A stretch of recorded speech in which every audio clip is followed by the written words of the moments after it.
I said, I didn't, I asked you want to hear it. I said, no, I'm good.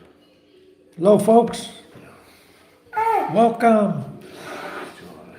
Welcome to my live feed with Steve, Scuba, MJ, Charm. The star of our show tonight is Steve. No, I'm not still And Linny's outside, not listening. She's out there smoking, not listening to us. Anyway, we made it to Mogpog, M-O-G-P-O-G, Marinduki. We're enjoying staying at a hotel tonight because we didn't want to try to leave at 2 in the morning and make that drive across the mountain to the pier in the middle of the night, and the quad has no lights on it. It has very dim. Huh? It's got lights, But very dim. We wouldn't have been able to see nothing. No. That road would have been dark. Change those lights, yeah. So better, we're here at the hotel. We drove in the daytime.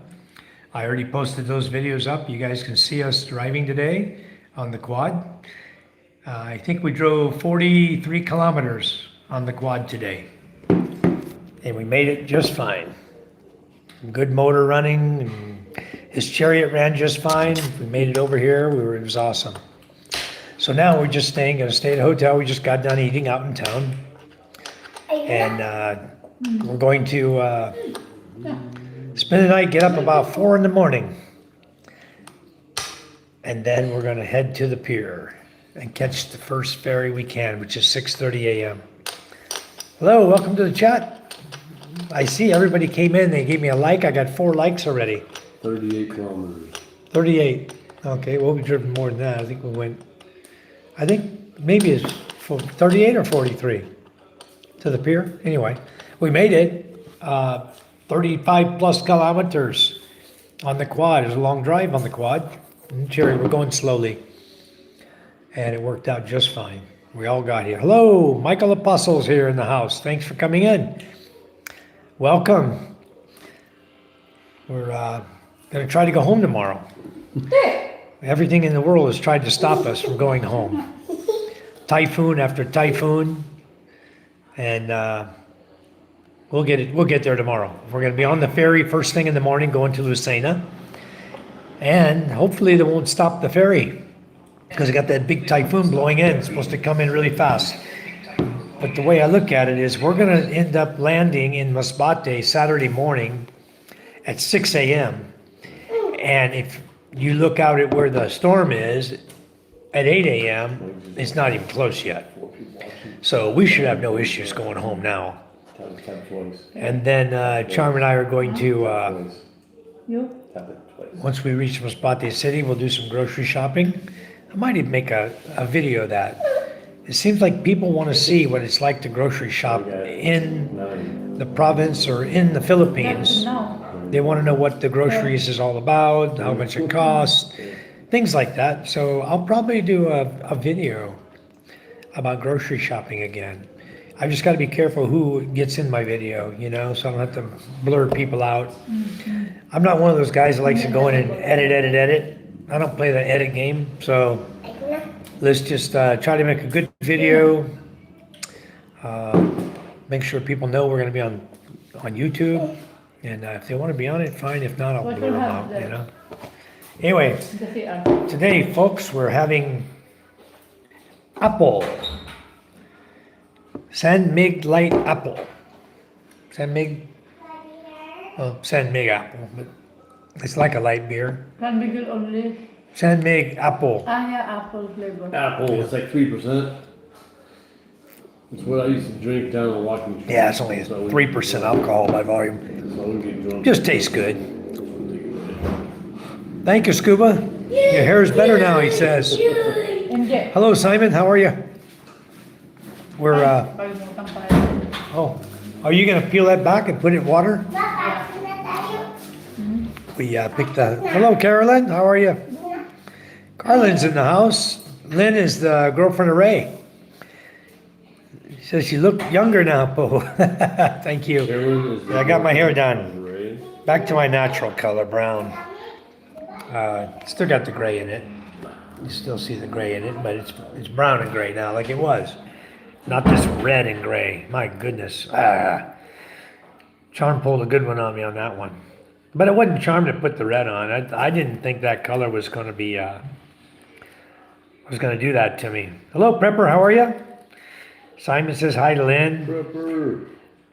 Isn't Ray still live, Lynn? Or did he get off his feet already? Let me check. I don't know. Maybe he got off already. Let me check and see. Anyway, we're sitting in a hotel lobby. I'll show you guys kind of over here. Ray's still alive. Where there's a cabinets here and has a water dispenser.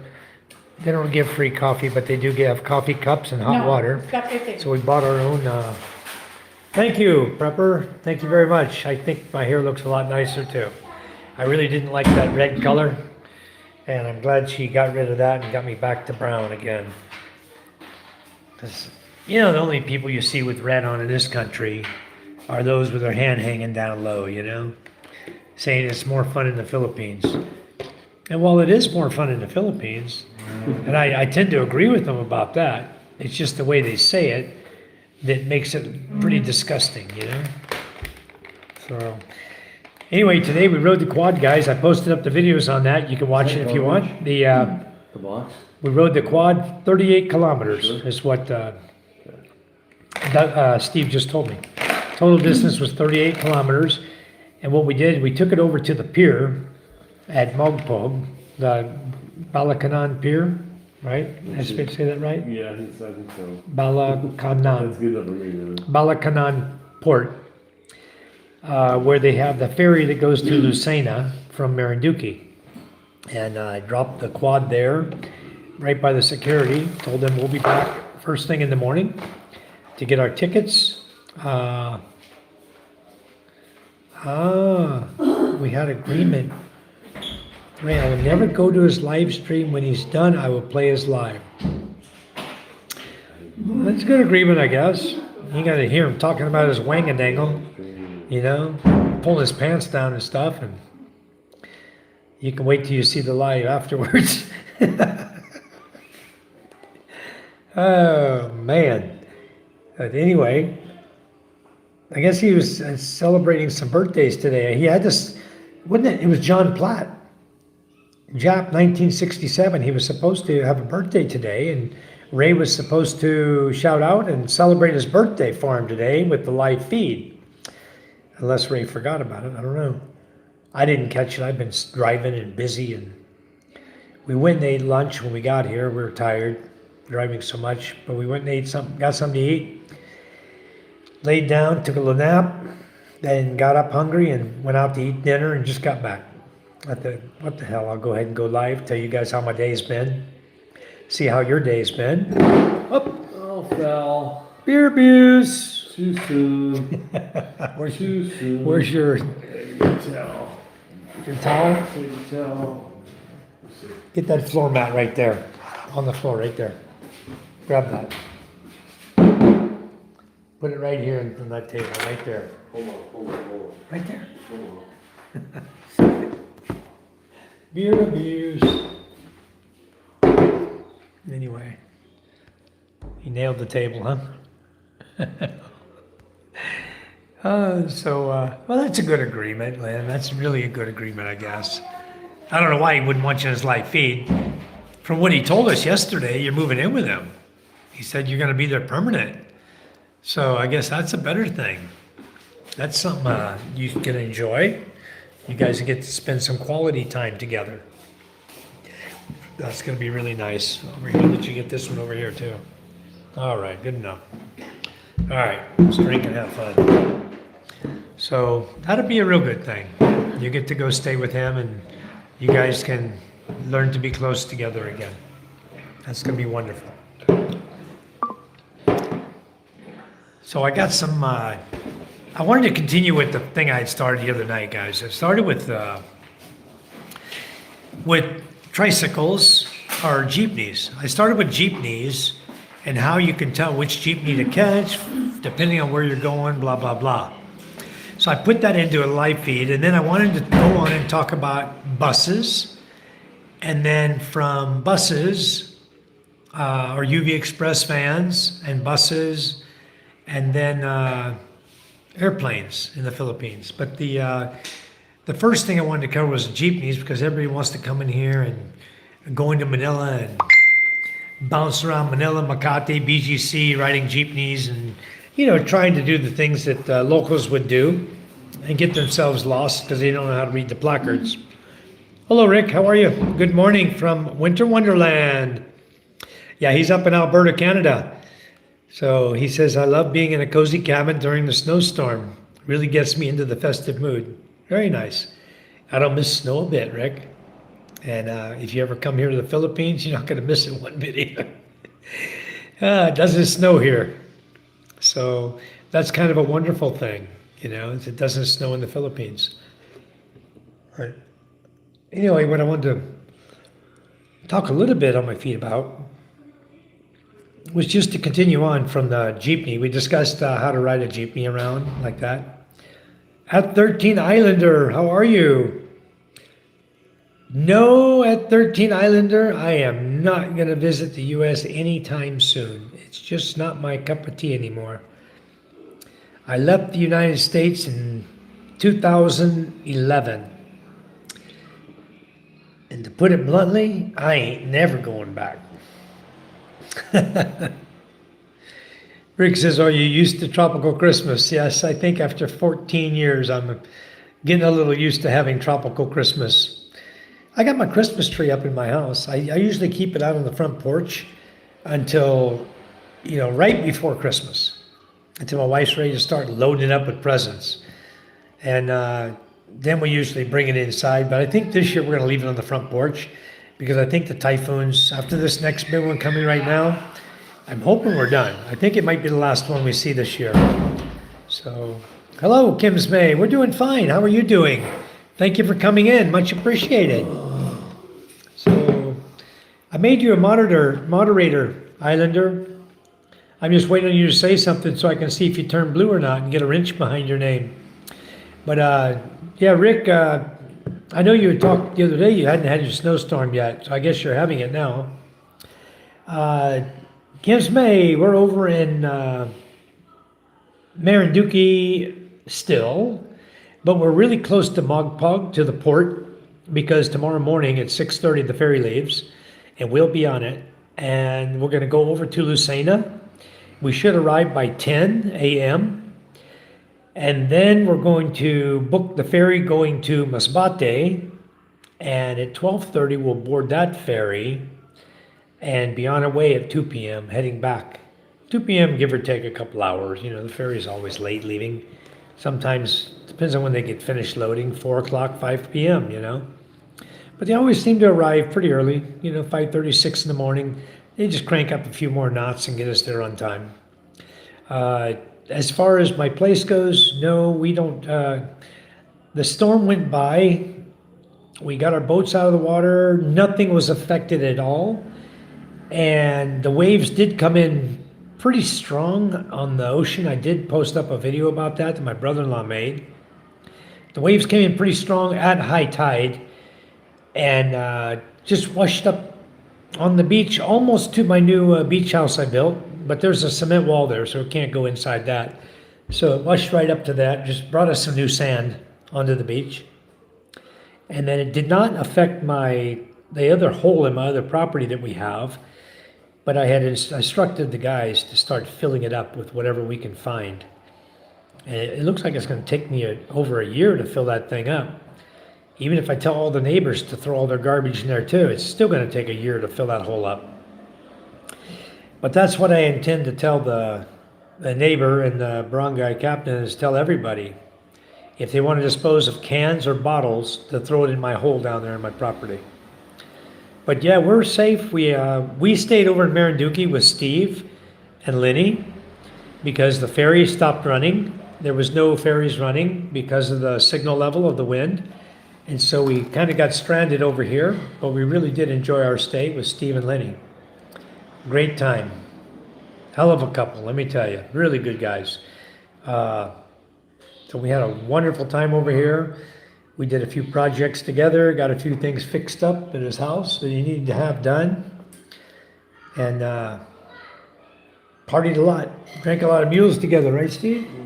He's got his mouth full of apple juice. Yeah, the new one's coming, Lynn, but it looks like Masbati's going to be right on the bottom edge of the cone as it's going north. So I'm not too worried about it because it's just really not going to do much to affect us. Our boats are going to stay on the beach until this one gets gone. And it's going to do more damage up in northern Luzon than anywhere else.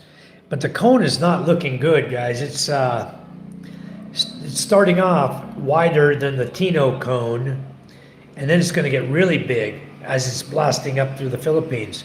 So it's going to encompass about probably 150 kilometer wide cone going through the Philippines. It's not going to be pretty. So you guys, if you haven't subscribed to Scuba Doo Steve, please go over to his channel and subscribe to him. You guys get on there and subscribe to Steve. Hell of a guy. How many subscribers you got, I Steve? don't know. It says 13, but only. He's got 13 subscribers, Only guys. 7 show up on my list. 7 on his list, says he's got 13. I know one of them is mine, but he says I'm not on his list. Not on the list, you know. So maybe that's another YouTube thing, you know? It doesn't show all your subscribers. I've got 700 and something subscribers, and I don't see them all. And what I do is, everybody that comes in my room, I subscribe to their channel. And I don't know why. If I'm not subscribed to you guys, send me a little note. And I will double check it after I get off this live feed. But I think I'm pretty much subscribed to everybody. I try to be.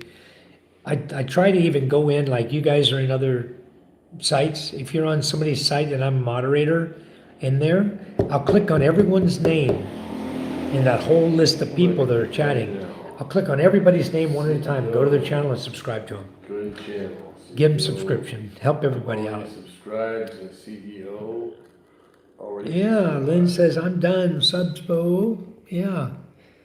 I'm gonna You see Lynn on there? I'm gonna subscribe to Lynn right now. Yeah. Boom. I'm subscribed to Lynn. Kim's May is next, then Rick. 13 Islander, I made him a moderator, and he never said another word. Yeah, I think he left after I answered his question if I was going to the U.S. Maybe he wanted me to go to the U.S. and not come back. I don't know. Lynn says, I'm done, Subspo. Okay, so... 13 Islander, are you still with us? Rick.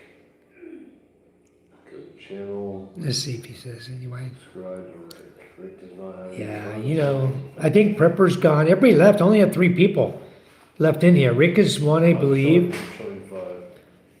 Prepper, Lynn, and Rick. I think even Simon. Maybe they went over to... Maybe someone else is live and they had to go visit them or something.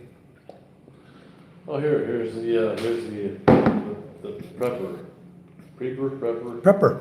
Yeah, subscribe to him. Subscribing right now. Boom. Subscribe to the prepper. He's doing prepping. He's up in North Luzon, kind of in the middle of Luzon up there. Nice. North of Pampanga. Okay. And I think he's south of Isabela, kind of right in the middle there. And he is doing prepping to prepare his family for self-sustain, being able to be self-sustaining too. 9 years. 2 years ago to 9 years ago. So he's been... You went out for a smoke. Okay. Hello, 1 star. I did give, I gave your information to Scuba. He said he friended you. And I checked, but he was Preston? on the list. He didn't, you don't see a friend request? Nothing at all for one. He said he didn't see it. I don't know what happened. I'll check again right now. Yeah.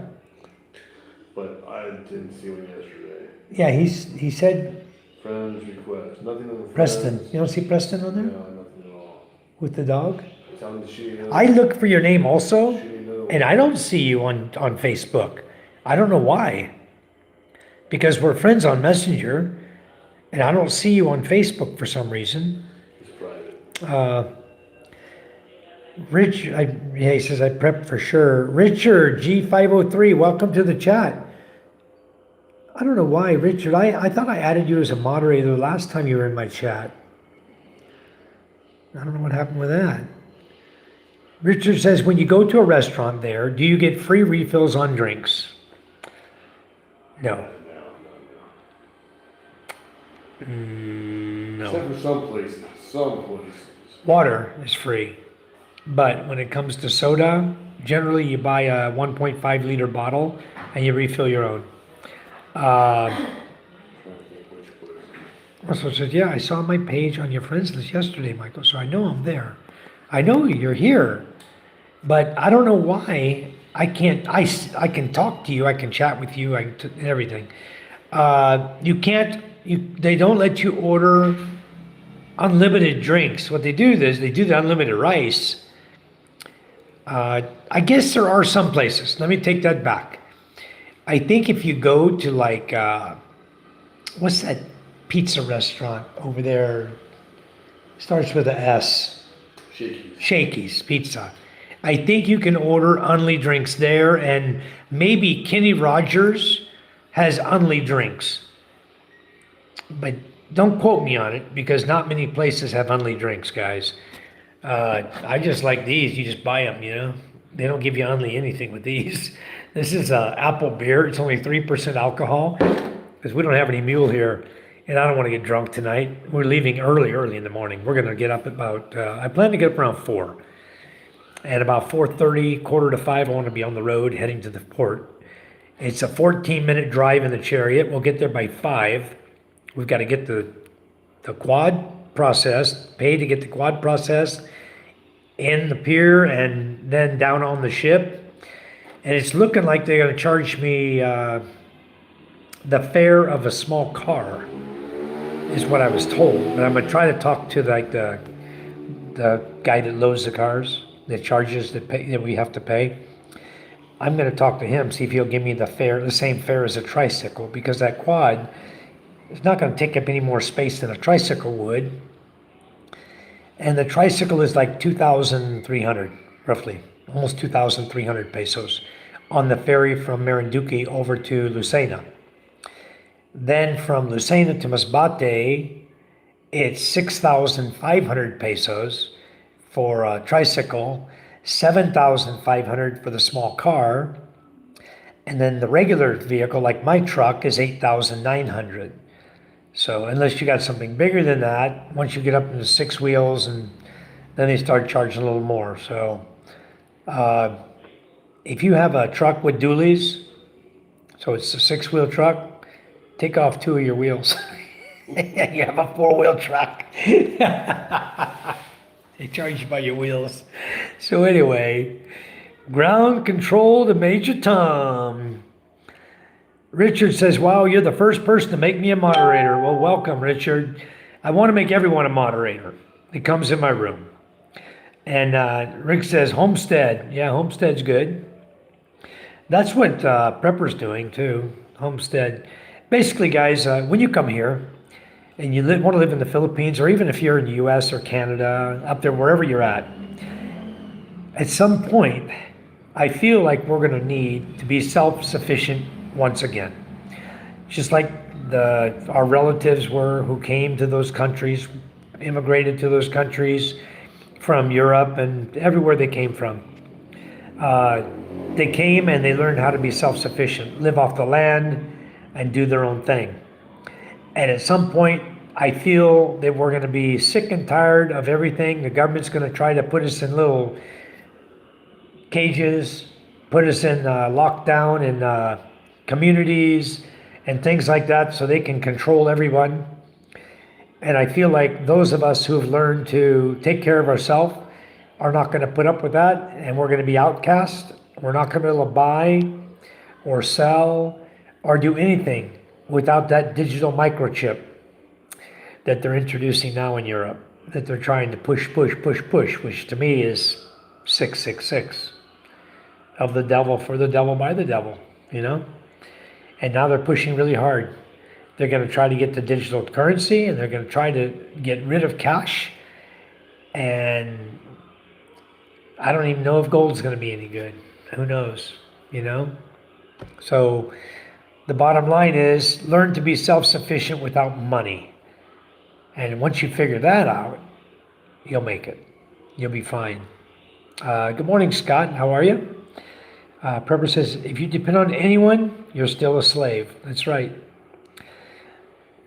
Yeah, it does sound like a sci-fi dystopy. You know, they're talking about it right now. They're starting to, in Europe, push the microchip in the right hand and the forehead.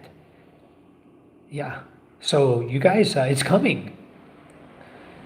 One star says, they told us live on TV here, you will own nothing and be happy about it. See, they're already telling you. They're already spreading their word. Okay? So you better believe it. And time to rock and roll and get the hell out of there. I've not heard one peep, but I know the Philippines is going to follow right in their footsteps and going to make everybody do it too. And I'm just going to refuse it.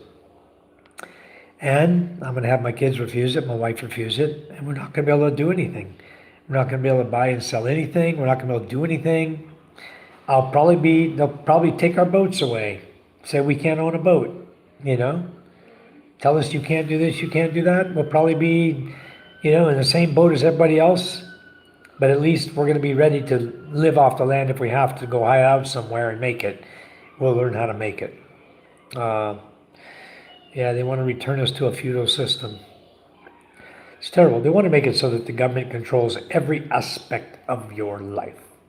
From the time you wake up to the time you go to bed. Everything you do, everything you say, social media is going to be a demise. Be on social media, it's going to get you in trouble. They're going to use what you say on social media to lock out your bank account from you so you can't use your bank account if you have one. Any little thing you do, they're going to be using it against you. I feel like that's what it's coming to. That's right, no debt. Right now, guys, that's what you all should be working towards. 0 debt. Owe nobody anything. I don't owe anybody 1 peso. Well, I do. I take that back. I still owe 2 payments on the truck I bought because the guy hasn't placed an order yet so that I can pay him from my profit, which is our agreement. So as soon as he places an order, and he got hit hard in the typhoon in Cebu. I don't know what happened to his warehouse, but I have a feeling he got hit pretty hard. He was over on that side by Lapu-Lapu. Only about 5 miles from Lapu-Lapu. So he got hit really hard over there. I know he did, but he hadn't answered me. I asked him, how is everything? And he hadn't responded. So, not good. Preston says, I still owe a little on my house, but the Oklahoma property is debt-free and 0 credit card debt. That's good. Rick says, Philippines don't have a capability to do this, lucky, but Western countries, they can enforce it. Don't you think that, Rick, for a minute? Because when it came to locking people down, the Philippines did a damn fine job. They locked people down, and they enforced it. If you live in a community like Gino does, Camilla Holmes, you're stuck. You either abide by the rules, or you don't go nowhere. There's a gate guard out there. They lock the street down. You're locked in. You're not driving nowhere. You know, you screwed up. You live in a community. You're already living in one of those areas. Oh. And the room is too hot. Okay. The room's aircon. All right, cool. I'll use it. But yeah, Rick, they do have the capability of locking you down. They do have the capability of controlling you. Okay? They do and they will. They proved that during the pandemic. Okay? They proved it really good. You know, they could put you in 2 weeks of quarantine. They proved that. They proved if you traveled anywhere, wherever you landed, another 2 weeks of quarantine. So, yeah. You're given a little card so you can go shopping. They give us a little card in Masbate. It's called Mas Pass. I still got a copy of it on my phone. I used to just hold my phone up and the guy would scan it on his phone, say, okay, come on in, sir. Without it, you don't shop. Nothing. No groceries, no hardware. You don't get crap. And they proved they could do it. So don't think it's just free game over here either. It's not, okay? They control you. The elites control the Philippines too, whether you want to believe that or not, they do. Rick, I am off the grid. Go back a minute before I get to that. BlackRock is buying up all the single family homes and building multifamily to force people to rent. Scott says they already have us using plastic cards for everything from driving to cash. They can turn everything off at will. Yep. So make sure I didn't miss anything. You're a slave to money, then you die. A bittersweet symphony. Yep. So anyway, I am debt free and I'm off the grid 100%. Okay. I don't use any power from anybody. I have my own wells. I have 2 wells on my property. I'm gardening. I have baboy. I have chickens. I have a couple turkeys. And I may go back to rabbit again. Depends how times get. Because I really love raising rabbits. They multiply fast. They're a good staple meat. And not a lot of fat on them. They're all lean meat. You know, and I do have goats. I have 1.5 goats. And everybody always asks me, what do you mean half a goat? Yeah, I have half a goat. Prepper says the reason I became a prepper, because of the pandemic. Okay, Preston says I never got the jab. Okay, we did. My wife and I got the AstraZeneca. And what's strange about it is that's the one that was supposed to be temperature controlled over here. You had to keep it in a cooler and keep it at a certain temperature before you injected it and blah, blah, blah. These nurses were walking around here like they weren't carrying a medicine. So I believe they weren't carrying a medicine. I believe they had to make it look like they were vaccinating everybody. And I believe that probably all the people around us got the same thing. I think we all got sugar shots because I had no effect whatsoever. My wife had no effects whatsoever. Nobody in my village did. People still get pregnant like crazy. So I don't think anything has affected anything in our village. And nobody in our village caught COVID. So that has nothing to do with the shot, but that's what it was.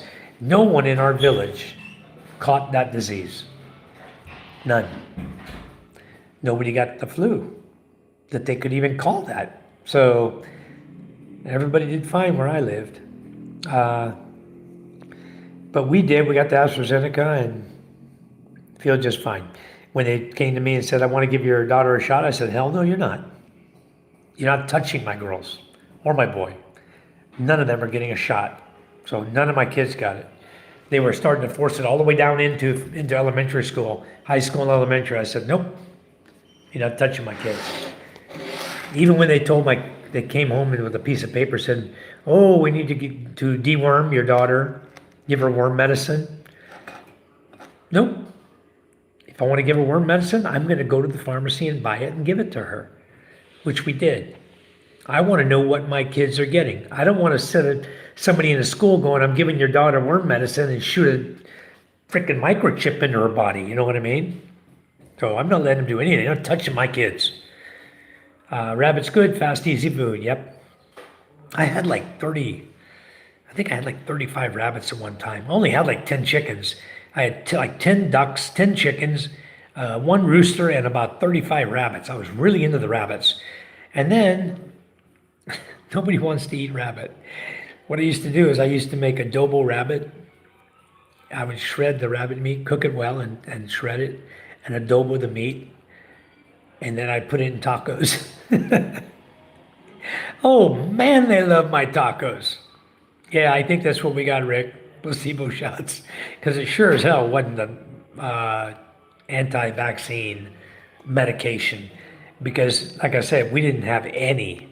And I talked to people who got AstraZeneca, and they said, oh yeah, I felt really bad for a couple of days, and my arm was hurting, and different symptoms. We got nothing. You didn't even feel the effects of a shot the next day. It was just gone, you know? So I don't know what I got, but I did take a jab twice, and I don't think I got anything, but we'll see. I told my parents to get the jab because they were in their 70s and were scared to death. So far, no issues with side effects. Thanks, baby Jesus. Yes. Uh, that's good, no effects, because look how many millions have already passed because of those shots. All the denials, all the idiots. Disgusting what we had to go through. It's one of those subjects that YouTube doesn't like. You know, they don't like the truth. Purpose says, I have a freeze dryer. I would love to have rabbit in my pantry. Yeah. You know, right now what they do, Prepper, they charge like 500 pesos for an adult rabbit. You can buy one male and 3 females, for example. So for 2,000 pesos, 50 bucks, you get 4 rabbits. And then you, oh, my son's in there crying. Me and my wife got mad at him, smacked him or something. Maybe did something wrong. But yeah, the Manila Gorilla, what happened to you? I know I made you a moderator. What the hell's going on here? I was just on your channel the other day too. Anyway, just for you guys who don't know, rabbit's really, really good. Very lean meat, easy to raise, easy to keep. They multiply quick. They'll give you anywhere from usually 5 or 6 babies every time they produce. If you got a mama that eats the baby, kill her and eat her. Get rid of her. Keep the mamas who lay babies and take care of the babies. The ones who don't, the first time they eat the baby, kill them. Kill them and eat them. They're no good, and they never will be. So get rid of them. You get another female, raise up some from another one, and have your own females, and crossbreed them. It doesn't matter. They do just fine. President's laughing at Gorilla. It's okay to discuss. I just don't say the C-19 words, so nothing gets flagged. Okay. Yeah. No idea, just eating cake. All right. What kind of cake are you having? I usually harvest 2 deer and a pig per season. I used to do the same thing. I'd get 2 deer or 1 elk, and I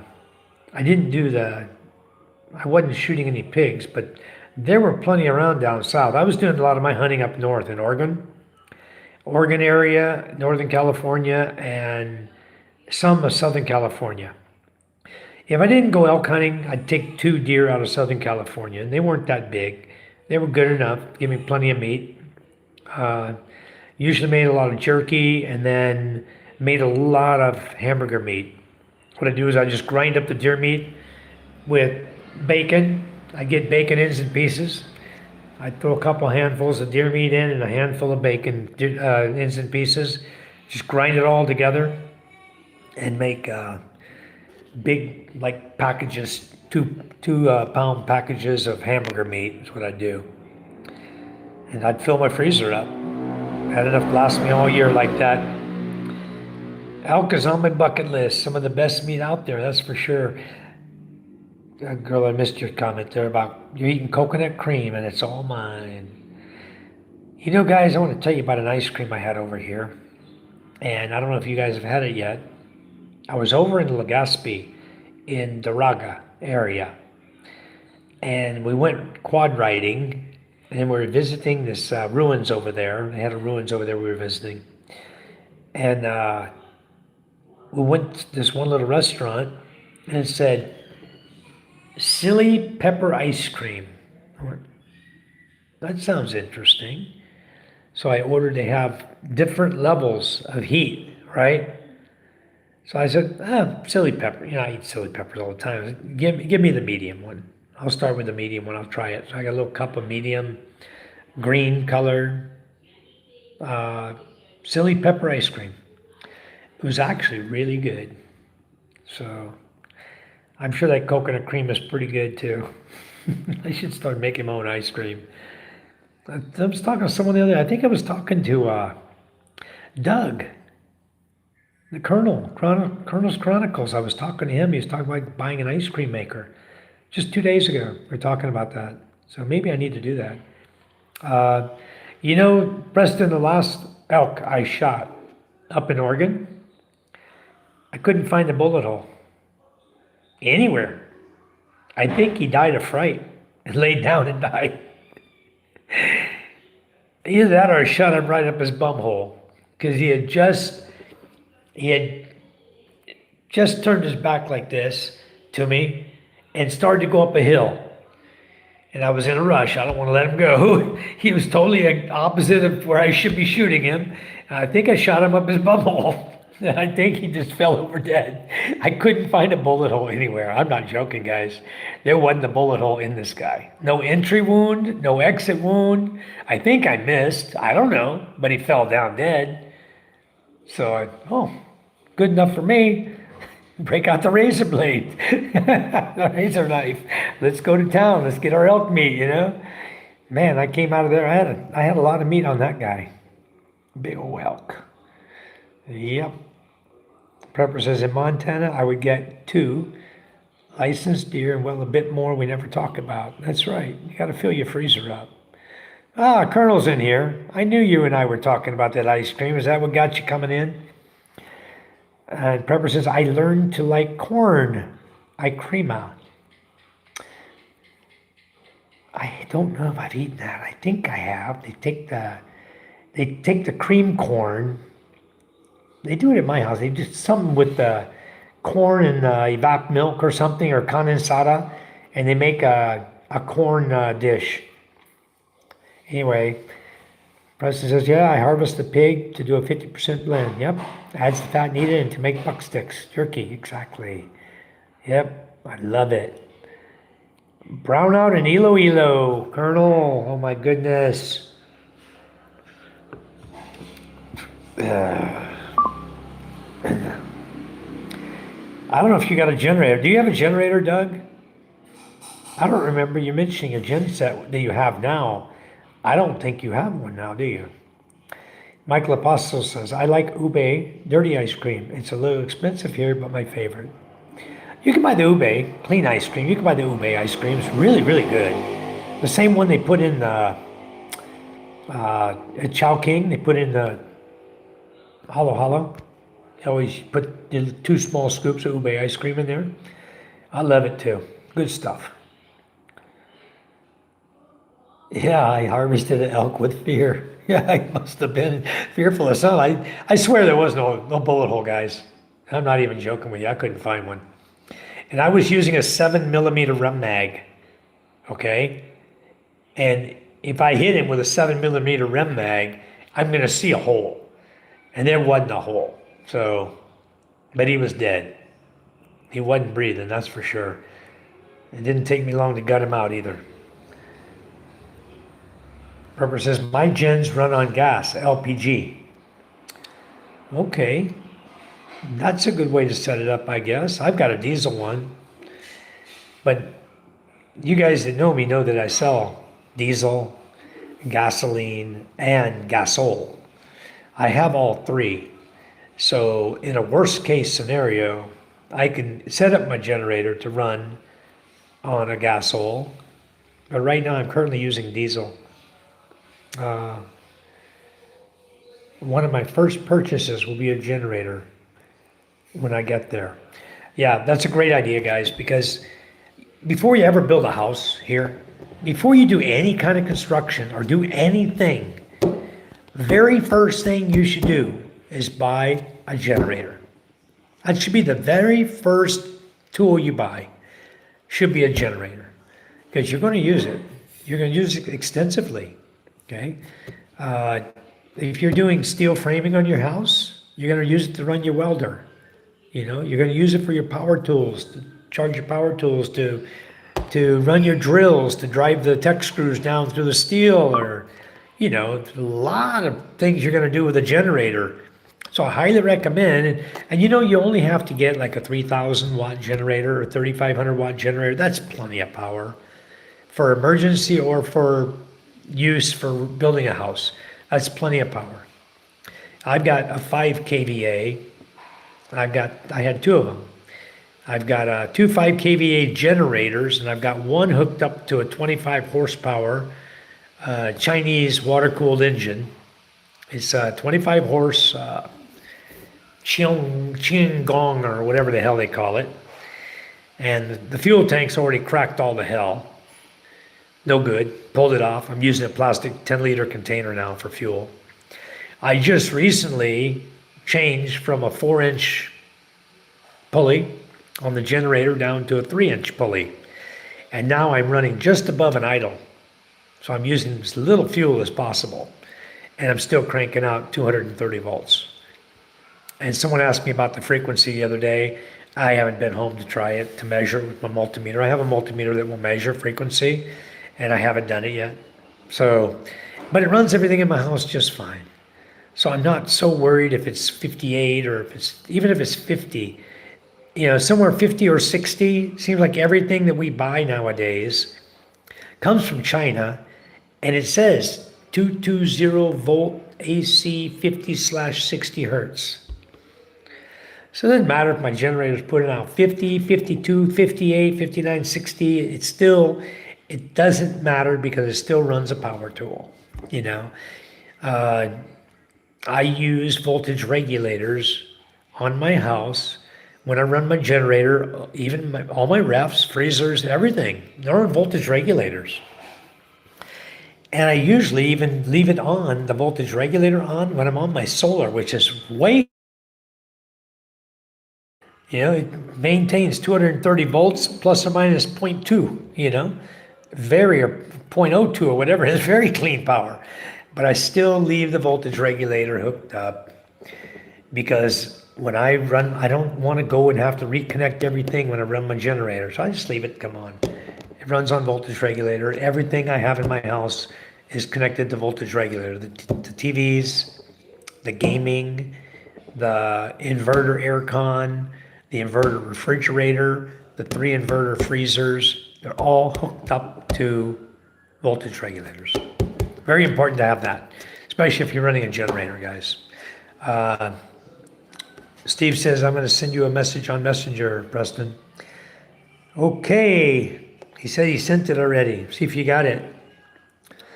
We were talking about generator. I was talking about generators, or I was asking Gino if he had backup power for his house, and he has some rechargeable power pack that you can buy, and it's good for running his Wi-Fi, his TV. They were doing karaoke, so it's good for things he was running. But if you have blackout for 3 days, what are you going to do?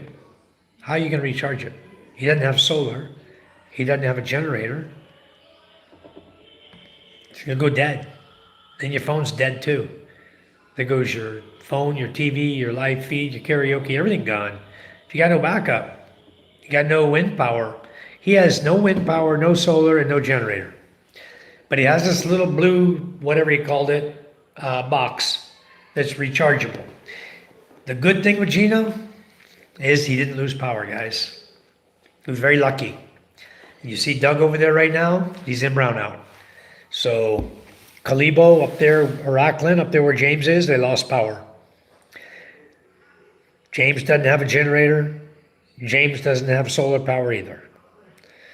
So I talked to him about it when he came to my house. Blue tight. It has something like that. Blue something. Anyway, I did speak with James about a generator. Now I can understand somebody like Ray, who lives up in a whatever floor of a condo, 12th floor, 20th floor, 50th floor, doesn't matter what floor you're on. Somebody who lives in a condo, they're not going to allow you to run a generator in your condo. Period. You know? So I guess if you're smart, you'll have a solar panel. You can stick it on your balcony to use it to charge your phone up. It doesn't take a very big one to use that to set up a little 200 watt to charge your phone up. I'm going to tell you guys another secret that I do. Okay, this might help you guys too. Hi, Prepper. Yeah, he says sleep well, Prepper. Uh, Wait a minute. Preston said he didn't receive anything scuba. If you found his Facebook, friend me first. You got that, Steve?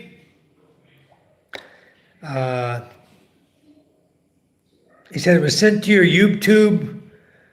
YouTube email, 1 star. Scott says, I already have 2 EcoFlow power banks and a 200-watt solar panel in Lambo now already. Okay, good. Here's what I do, guys. I go out. I have a lot of 12-volt batteries, okay? I have a lot of motorcycles.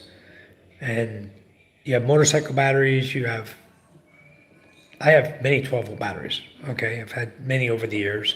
I've got a bunch right now. I've got 4 200 amp hour batteries wired up parallel and series together. Now I have set up for 24 volts, and it's 24 volts at 400 amp hour. So I'm cranking out about 9,600 watts of power right now on that, or storage battery, 9,600 watts of storage on lead acid batteries. And then I've got 14,336 stored on my big battery with my big system. I was talking to someone tonight about that, and then we were discussing the big system and the small system. Because now what I did is I bought another inverter, another hybrid inverter, 3,000 watt. It's 3,200 max. And I just hooked it up to my lead acid batteries, disconnected the charge controller, disconnected my other 3,000 watt inverter. My sister-in-law burned up my SNAT inverter.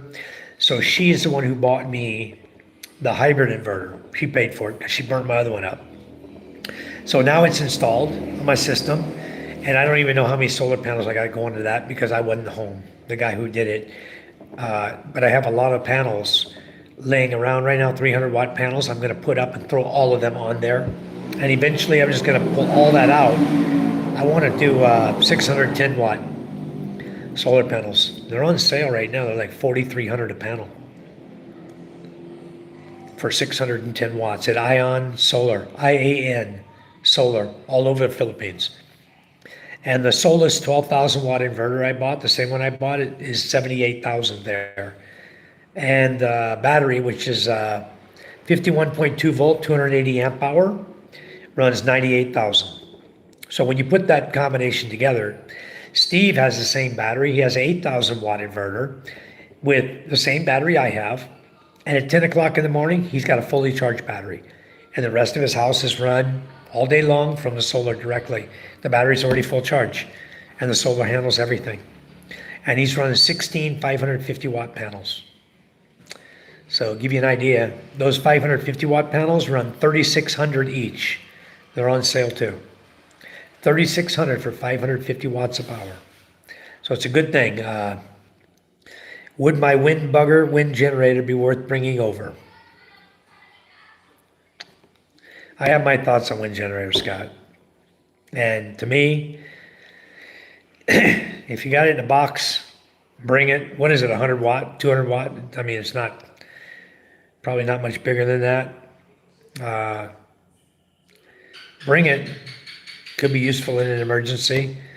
But my idea about wind power is like I don't want to waste my time and buy one. If you already got one, put it up. A guy gave me one. I never put it up. I just, I see him spinning and spinning. The guy's getting 100 watts of power out of it. It's not a lot of power. But I was going to tell you what I do, guys. I have a lot of 12-volt batteries, right? So what I did is, even on my motorcycles, I wired up the cigarette lighter on my old motorcycles, cigarette lighters, so you can plug in the car adapter for charging your phone. And you can buy them with 4 right now. They're like 5 volt, 3.1 amp. One's a supercharged port. Anyway, you can buy those really cheap, like 100 pesos, a little over 100 pesos on Shopee. Plug that into your cigarette lighter, charge your phone up, run your motorcycle. Run your motorcycle, charge it up. And then I have I know my eyes are funking out on me. I have battery clips that I clip onto the 12-volt battery, and it's running to another one of those car adapters, the plus and minus of that. And then the battery clips, I just hook it right onto a 12-volt battery, any battery I have, and I can always charge my phones up. Always. Charge 4 phones at a time up. So very, very good. And also another thing you should have, guys, is a battery charger. Okay? You should always own a battery charger. If you're going to be owning 12-volt batteries, own a battery charger. So, all right. Angel, I have subscribed. That's Angela. Scooby Dooby Doo. She likes to be called Angela. Hello, Angela. Good evening. How are you? Scott, do you have a good day today? Are you at work or headed to work? So, anyway, you guys had the time change here recently, too. Fall back. Spring forward, fall back. I don't know. I've never done that on YouTube, Preston says.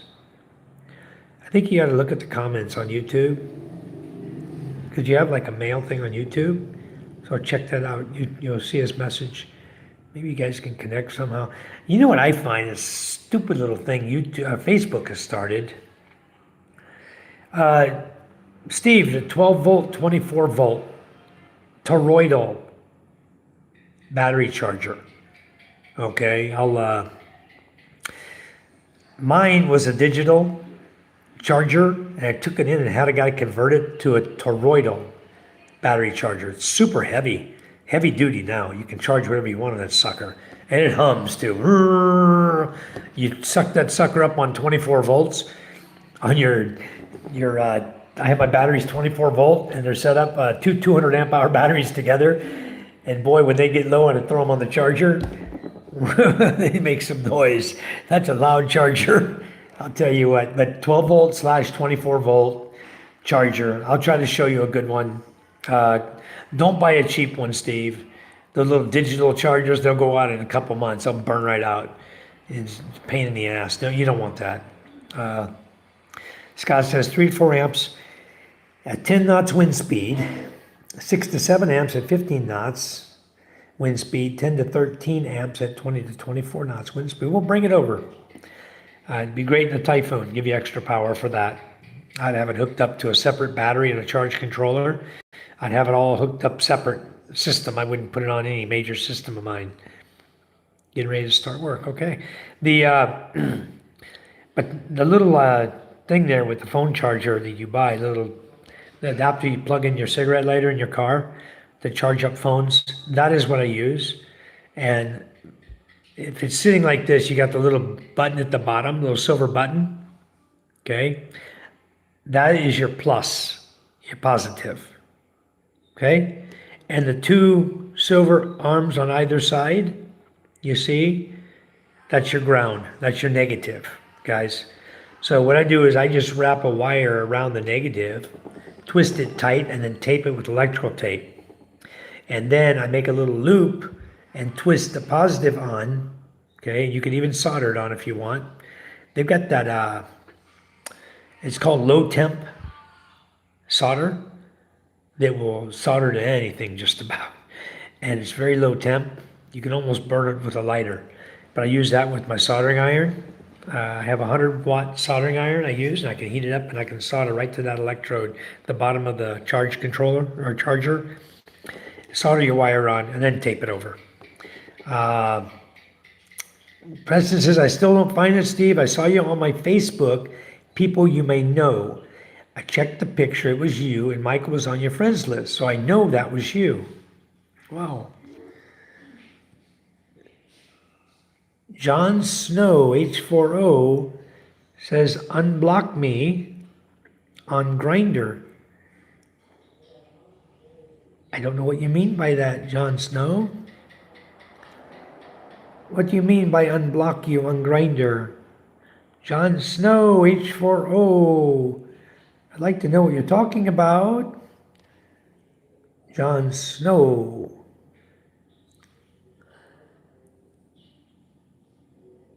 Where are you from, Jon Snow? I'm curious. Must be somewhere where there's snow, 'cause I'm sure the hell ain't no snow in. Oh, Grinder is a hookup site. He's trolling.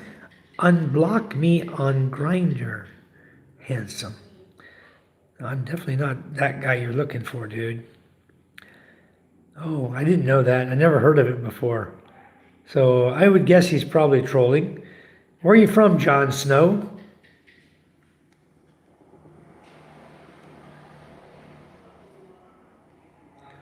Hello, Jon Snow. How are you? All right, Jon Snow. Hello. I don't know where he is. I think he came in, said something stupid, and left. He trolling, trolling. You know what? So funny. Remind me of something so bad. It is so bad. I was up in Connecticut. I was attending submarine school in Connecticut. And up in Connecticut, when you go to the club, probably 90% of the girls are about 30 to 40 pounds overweight. And they look it.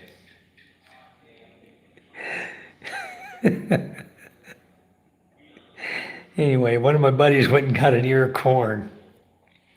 He was dragging it around the bar until one of them asked him what he was doing. And he says, I'm trolling for hoggers and it looks like it got a bite. Oh, man, that's bad. I'm trolling for hoggers and it looks like I got a bite. So anyway, I didn't get on the boat yet, Preston. It's not on the boat yet. It's on the pier. We left it at the pier. Yeah, it's on the pier, and the security guard at the pier says, yeah, you can bring it. So now I just gotta go up to the Star Horse and tell the Star Horse I need to put it on the Star Horse ferry and see how much they're gonna charge me. I think about somewhere around 3,000 or less for the first ferry, and almost 7,000 or maybe a little over 7,000 for the second ferry. They charge me car rate 7,500, tricycle rate 6,500. I'm gonna argue with the guy. It only takes up the same space as a tricycle, like two motorcycles. I'm gonna argue that with him and see if I can talk the guy down, maybe slip him 1,000 in his pocket and he'll give me a motorcycle rate, or something like that. No, what you saw, Preston, was you saw the 4 tires. I tied the 4 spare tires, which are street tires for cement, because it's a quad with dirt tires on it, right? But Steve had bought 4 street tires that we could put on it, but the rims, the holes in the rims are not the correct hole pattern, and I'm going to try to have it machined to the correct hole pattern, if it's possible. And if not, I'm going to pull those tires off and just put them on the other rims that are already there, the same size rim. It's just the tire is a very low, it's like a low profile tire this tall above the rim. That's what you saw tied on. I tied the 4 there, and then the other 2 big spare tires, which are the dirt tire, knobby tires, those are in the Chariot right now. And when we get back to it at the pier, we're going to drive that down and put those with the quad on the ferry when we load it. And then I'll just have the porters carry that stuff off. Pay the porter to carry the tires off. Yes, what a gift, I'll tell you what. And we're going to give it a hell of a lot of use. Like I told Steve, when he comes over, got a bike to ride. It is. We're just going to park it over in Masbate for a while. He'll be there soon. So it's good. Yeah, man, I had forgotten all about that, Preston, but it is funny. I remembered it whenever I was talking about that. Oh man, I had to share it with you guys. Anyway, hello, Fortune. How are you? Welcome to the chat. Thanks for coming in. We're just in here having a good old time. I was going to discuss the rest of transportation here in the Philippines with the guys, I covered jeepneys pretty good, and I wanted to cover UV express vans, the forms of transportation, what it costs, how much the cost is, how to know where you're going on them, the tricycles, the buses, things like that, you know. But pretty much, guys, if you're over here, the easiest way to know which whatever you're going to take is ask. Just ask somebody. So, One Star says, hey, Sir Fortune, welcome, bud. Yep, thanks for coming into the chat, guys. We're having apple drink tonight. My wife and I, we went out to dinner with Steve and Lenny here in Mopog. We're all sharing a hotel room here. And we got one that's got 3 beds in it. Aircon, good price, like $22.50, I think, or something like that, with an extra bed for MJ to sleep on.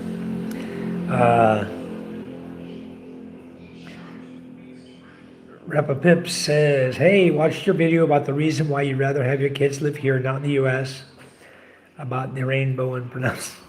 Yeah. You know, it's very, very sad. And you know what I'm saying is truth. And they're doing it over here. They're trying to brainwash our children. Welcome, JJ. Damn, I know you've been busy. Long time no see. And also, for everyone's information, David Jessup is home in San Jose. Took him 9 hours to drive from Phoenix to San Jose. JJ, I've got 742 when I last looked at it. It could be more now. I'm not sure, but it was 742 last time I looked. It's just kind of hanging there. I just pick up 2, pick up 4, and you know, a few here, a few there. They're coming in slowly, and I'm not in a big rush. I'm not trying to push things too hard. But you know what happened last night? And it's not the first time it happened. Last night I did a live feed. It was like 3.5 hours, right? I was pretty tired. Went to bed, fell asleep. I woke up in the middle of the night. I had my hand in the air, like I was holding my tripod with my phone in it, and I'm chatting in my sleep. I got up, I used a CR, told myself, hey, no more of that. That's craziness. Went back to sleep. A couple hours later, I woke up again. I'm thinking I'm holding my cell phone. I'm talking to you guys. My wife says, yeah, you're talking in your sleep. I'm like, oh my God. This YouTube is really affecting my sleep now. So it's time to get back home and do some real work, because I've been just doing live vlogging, and it's time to get my brain off of that. I'm doing a live feed tonight. I'll probably wake up in the middle of the night, hold my phone up. Oh, like that. Oh, look at this. Yak, talking. And I'm going to wake up and say, oh, crap, I'm doing it again, you know? I don't know. It's really affecting me, making me think I'm in my sleep. I'm doing the same thing. So, wow. Jay just says, yeah. 1 Star says, he says, what is your picture on Facebook? And he says, it's my black and white border collie dog. And Jay just says, yeah, I only sleep like 2 hours a day. It's growing. Before you know it, 1,000, boom. I guess. I'm at the point where I really get to a point that it doesn't matter, you know. Everything is fine the way it's going. I have such good fun on here, guys, that it's not even about reaching the 1,000. I got to 4,000 view hours really fast, thanks to you guys. You guys helped me get my subscriptions up to where they're at now. And I'm going on other people's sites. I'm visiting other people that you guys that have subscribed to. I'm visiting your channels, some of you that are going live, and I'm visiting your channel and going in and subscribing. If you make me a moderator on your channel, then I'm going in, I'm subscribing to everybody in your whole feed, everybody. In the hopes that 1 or 2 will subscribe back to me, you know. And it seems to be working okay. I pick up 1, 2, 3, sometimes 4 subscriptions a day. I don't seem to get a lot of new people in here in the live feed for some reasons. It's pretty much all you guys who come in all the time. Hello, John Vasquez. So Angela's in the house still. Yeah, YouTube is tiring me out. Extra job that takes a lot of time. It does. It takes a lot of time. It takes away from your time with your family. Even though I'm at home, I'm preoccupied and I don't have time. Sometimes I find myself snapping at my son. He'd be trying to ask me a question. Go away, son. I'm on live feed. I gotta stop that too. Stop what I'm doing. Pay attention to family. That's what it's all about. Scuba Steve says, I see a man wearing a USA hat. He doesn't know if that's you or not, Preston. His has got a dog on it, Steve. The boat tomorrow, Fortune, is 6:30 a.m. And I want to do the Star Horse, not the Montenegro. They both leave same time. I'm going to try to do Star Horse. Because if I can get on the Star Horse and get my quad on there, then when I get over to Lucena, getting on the Star Horse with the quad is going to be no problem. I can tell the guy, I just came across on the Star Horse. And they asked me just bring what documents I have. I have a bill of sale that Stephen Linney wrote out for me and signed. And I have the keys, and I have my ID, my Philippine driver's license. There is no registration. You don't go to LTO to register an ATV, guys. You don't go to LTO to register an electric bike. So there is no paperwork. There is no ORCR. There's only a receipt from whoever you bought it from. And in this case, I bought it from Steve. So it's going to be it's going to get me onto the ferry. So Steve, he said it's not him. Rhea Pip said, I hope that the I pronoun and rainbow ideology doesn't come here in the Philippines. They're trying. They really are trying. You turn on Peppa Pig, you turn on Paw Patrol, you turn on any of these channels that these kids like, Apma, everything, anything they turn on, it's got the rainbow on it. And it's just a way of brainwashing the kids to get them prepared for that crap. We got our share over here of people who are not normal. They've got something wrong in their brain. I used to say in my brain, I just had 2 little green peas running around in mule, That's all I got going in my brain. And I think these people only got 1 little pea running around in pea in the brain. It's not even mule.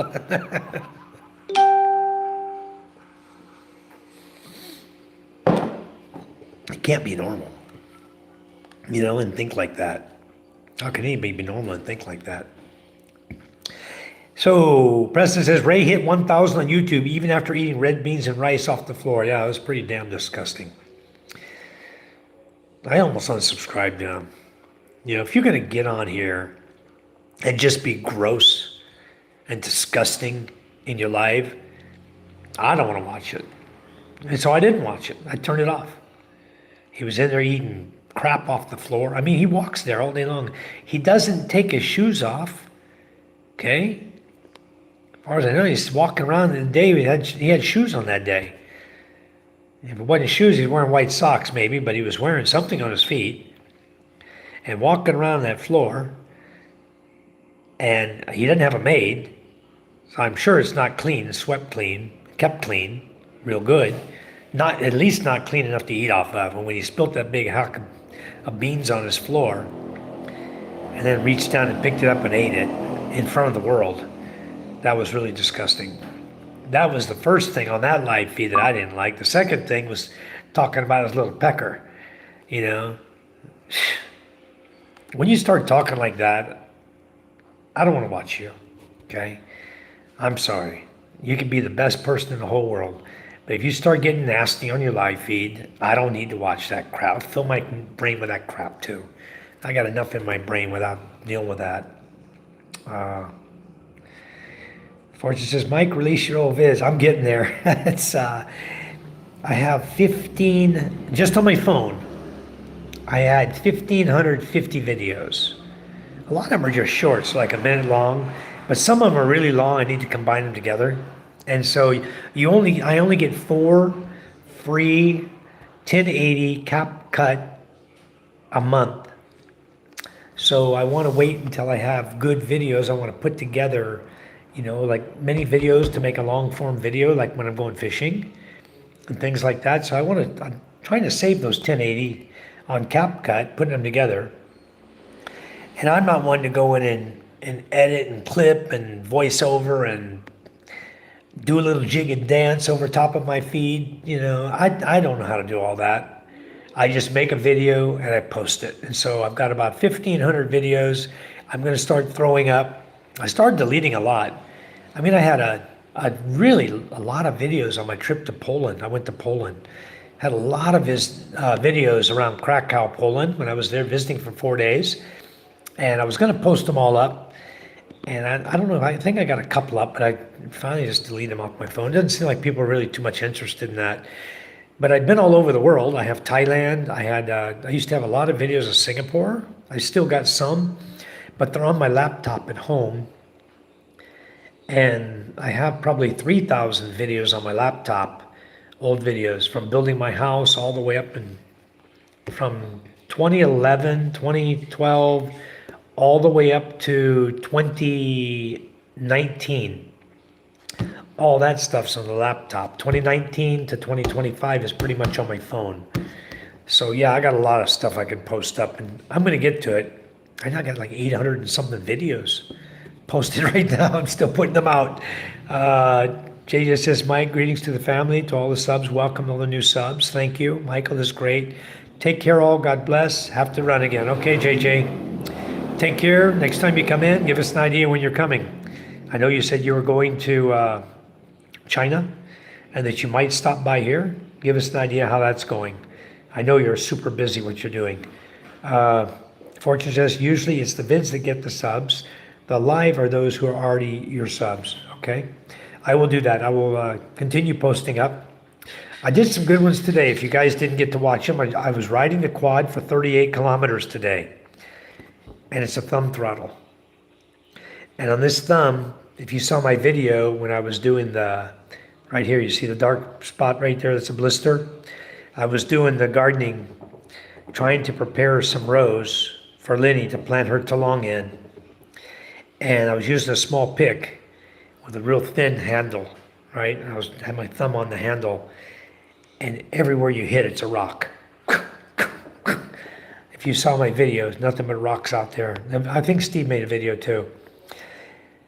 And I think it was Steve that made the video. Maybe Charm made a short video. But I was hitting rocks every swing. Big rocks, some of them this big. Big old rocks. And it was really hard to make 6 rows out there, but it put a little blister on my thumb. And then today, it's a thumb throttle. So I rode 38 kilometers with the blister on my thumb on the thumb throttle. Anyway, I didn't complain. I'm a tough guy. I get through that. He gave me the hand throttle he bought. So, and I have one at home also. I have 2 at home that I bought with the rubber handle for it. So I will be converting that over to a hand throttle. I'll probably make a video about that. What you guys didn't get to see was I took the front wheel off Steve's Chariot because he had squeak, squeak, squeak, squeak, brake dust in the front wheel of his Chariot. And after I got done, I said, damn it, I should have done a video on that. I bet you guys would have enjoyed watching that, cleaning the brake dust out of the front hub. But anyway, it's squeaking again. So I guess Steve could do it and make his own video. Right, Steve? He'll be able to do it. So everyone says, see you, JJ. But Rep says, the weirdest thing I learned is that in Portland, if I remember correctly, they give free syringe and drug paraphernalia to drug addicts. Yeah. And they even have places set for people to use illegal drugs. Yes. Same in San Francisco and Oakland. Hi, Niels. How are you? Yeah, it's pretty disgusting when you walk down the streets of San Francisco and all you see is needle syringes laying on the side of the road, everywhere. And the homeless abound. Many, many, many homeless. I don't blame Trump for wanting to clean up the country. The country is absolutely disgusting. How can you have tourists come from other countries and visit the United States and they walk through Oakland and every park that were built for the people to go and relax, sit down on a park bench, read a book, every one of them is covered by tents. It's a tent city of homeless people. No, I don't want to live in the U.S. That guy popped in here tonight, asked me when I'm going back to US, and I told him I'm not. He left the chat. And what do you want? You want me to go back to US? US is disgusting. Why would I want to go back there? I love the Philippines. 1 star saying hi and all. Okay, goodbye, JJ. Take care. Angela says, I'll be back soon. I'm just going to load up on data. It's about to expire. Okay, Angela, thanks for coming and hope to see you again. 1 star says, it's not private, Scuba. I'm going to help him out. We'll figure it out. You know what I can do? I know exactly what I can do. I can start a group chat, Preston, with you and Scuba. I'll do a group chat and then put you guys together. Then I'll leave the chat. You guys can friend each other from that aspect. That'll work for sure. Preston says, how competitive is solar sales and installation in the Philippines? Just curious. Got a lot of installers now. And the solar panels, many sellers, Chinese, and they're so-called distributors now. They're getting distributors because the Chinese are getting booted out of here. Their work visas and stuff are being revoked, and because they were into illegal gambling, pogos, and stuff. So a lot of the Chinese are getting kicked the hell out of the country. There's still some here that married Filipinas and got their visas and stuff. They're going to stick around, and they still sell solar panels. They have teams that do installations. You got a lot of people doing installations in the Philippines. A lot. You can do it. Nothing wrong with it. You're going to come here. You come here, I'll build a building, and we'll, when I get my land from this clown that's holding out on giving my deed of sale, they're going to rezone my big property there in Balut, right in the city, for a residential commercial. When they do, I'll put an aircon shop up there. You can work right there, and you can solicit for selling or installing solar. A lot of people will hire you. A lot of people want to hire me, and I'm busy as hell, so I don't often do it. But I got an aircon waiting for me. Another one over in Pajo. It's about a 40-minute ride by motorcycle to get to their house to fix their aircon. I tell my wife, just tell her we're not home. We're not there yet. And I'm busy Saturday. I will arrive Saturday, got to do grocery shopping and everything on a spot day, then drive down home. There's no way to get to my house now. There's another bridge on the main road where I park my truck in my garage that I built on a different property.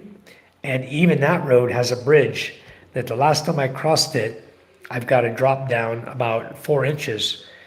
The cement is breaking away and sinking on that bridge because of all the heavy load. The trucks loaded with cement and steel bar and everything are going across it, and they've broken the bridge, and nobody's fixed it yet. One of my brothers just called my wife and says, hey, that bridge is almost all the way done. It's almost broken completely. So, I don't know. I may look at that and just not even opt to park my truck in my garage. I may just find a way to leave it in Balut. So if I need to go to Masbate City, I'll have my truck to ride in, It's terrible. They just won't fix the damn roads around there. The road behind my house, they started working on that, and the guy said, oh, I'm out of dirt, sir. We have no more dirt to put in the river to fill it up. Yeah, you got about 5 dump truck loads sitting right in my lot where you pushed it. Come and get it. Put it in the river. Fill the damn thing up. Get it out of my lot. Plenty of dirt there. I don't know what he's talking about. He's just lazy to do the job. I need to text the mayor or the mayor's wife and tell her to tell their construction crew to come up to my lot with the wheel loader or the backhoe and a dump truck, or bring the. If they can get the dough, I don't even know if they can get across there. That's the problem. The river's about 6 feet deep. Goes like this, drops down, goes across, and comes back up. It's about 6 feet down and over and up. He's got to have some dirt to push down in there, and he can't even get to my property because the river's washed out.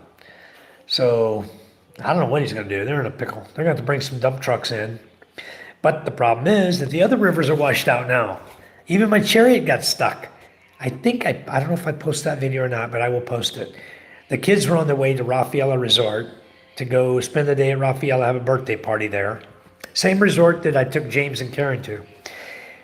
And they were on their way to go there, and they went through one of the rivers. The chariot got stuck in the mud. And Rosalind was the only lady out there pushing the chariot. There was guys standing there, he don't even help.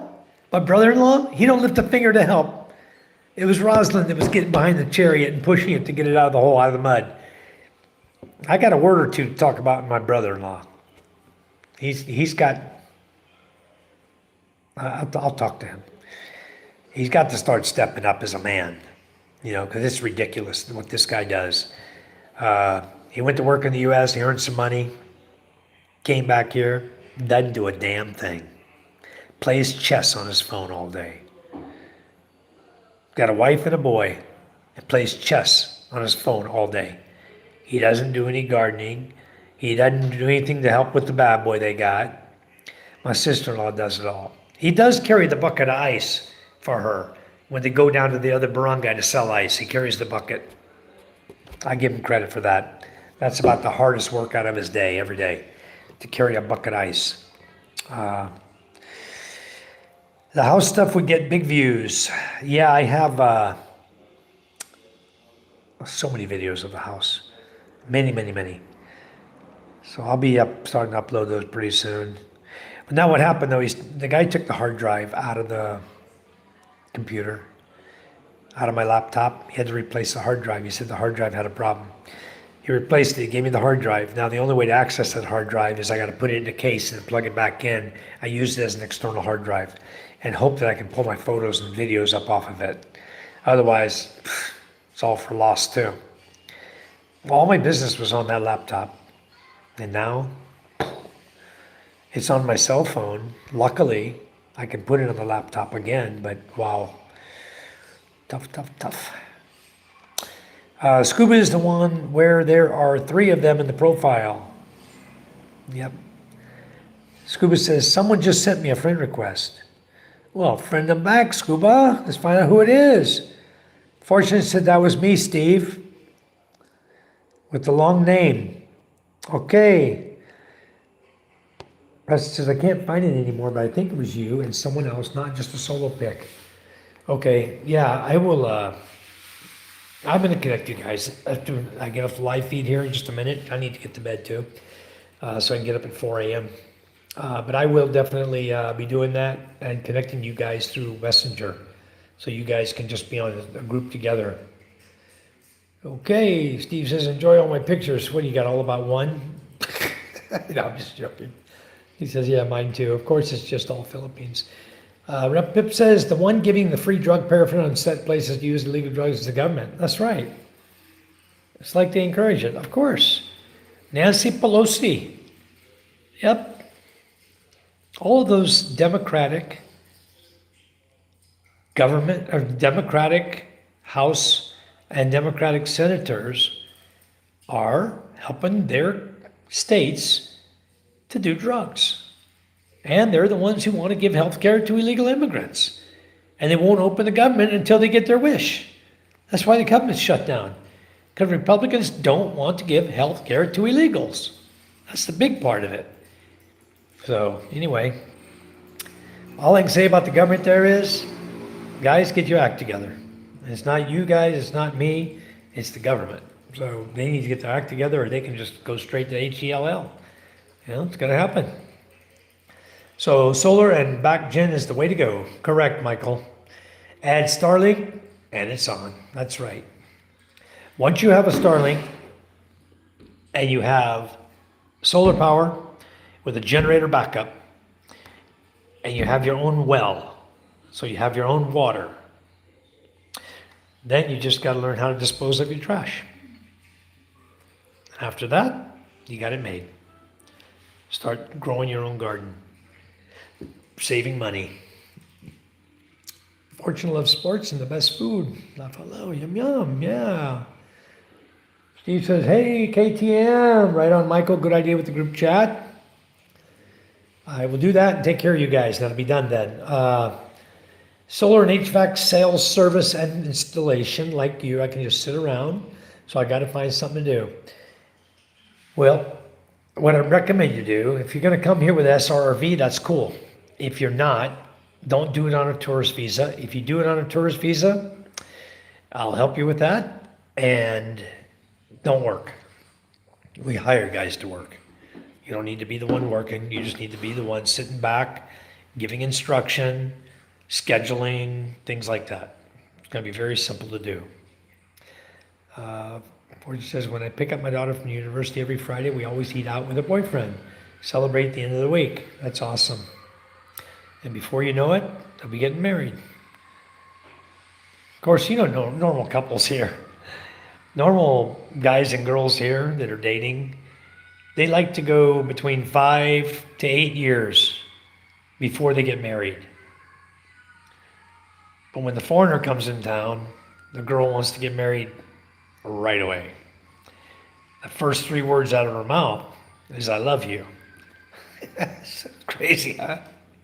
The big difference, if you're Filipina and Filipino and you're dating, it takes 5 to 8 years to get married. But if you're a single Filipina and you date an American, they want to marry you within 2 months. Within 3 days, they have the 3 words out already. Whether you're a long distance relationship or whether you're standing in front of them, within 3 days, it's, I love you. Mahal kita. My timeline is full of sports stuff. Yeah, that's cool. I like that too. So that's really cool. Anyway, guys, I think I probably need to stop my feed. You guys have any more questions, go ahead and hit me up. Fortune's living the good life. Yeah, that's why he was asking me, Steve, if there was RCBC here. I told him, yes, there is RCBC here.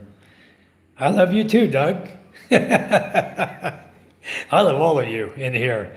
You guys are awesome. You're my brothers. And you know what? You always will be. We'll be tight forever. So, yep. Anyways, Doug, I'm glad you're getting settled down over there. It sucks you got a brownout. I know you don't have a generator or solar yet, but you could get you a generator probably pretty quick over there. Just go over to the hardware store and pick one up. They're not too pricey, not for the small. All you need is a 1500. For Christ, that's all you need. A 1500 watt generator, a little small one. That's all you need.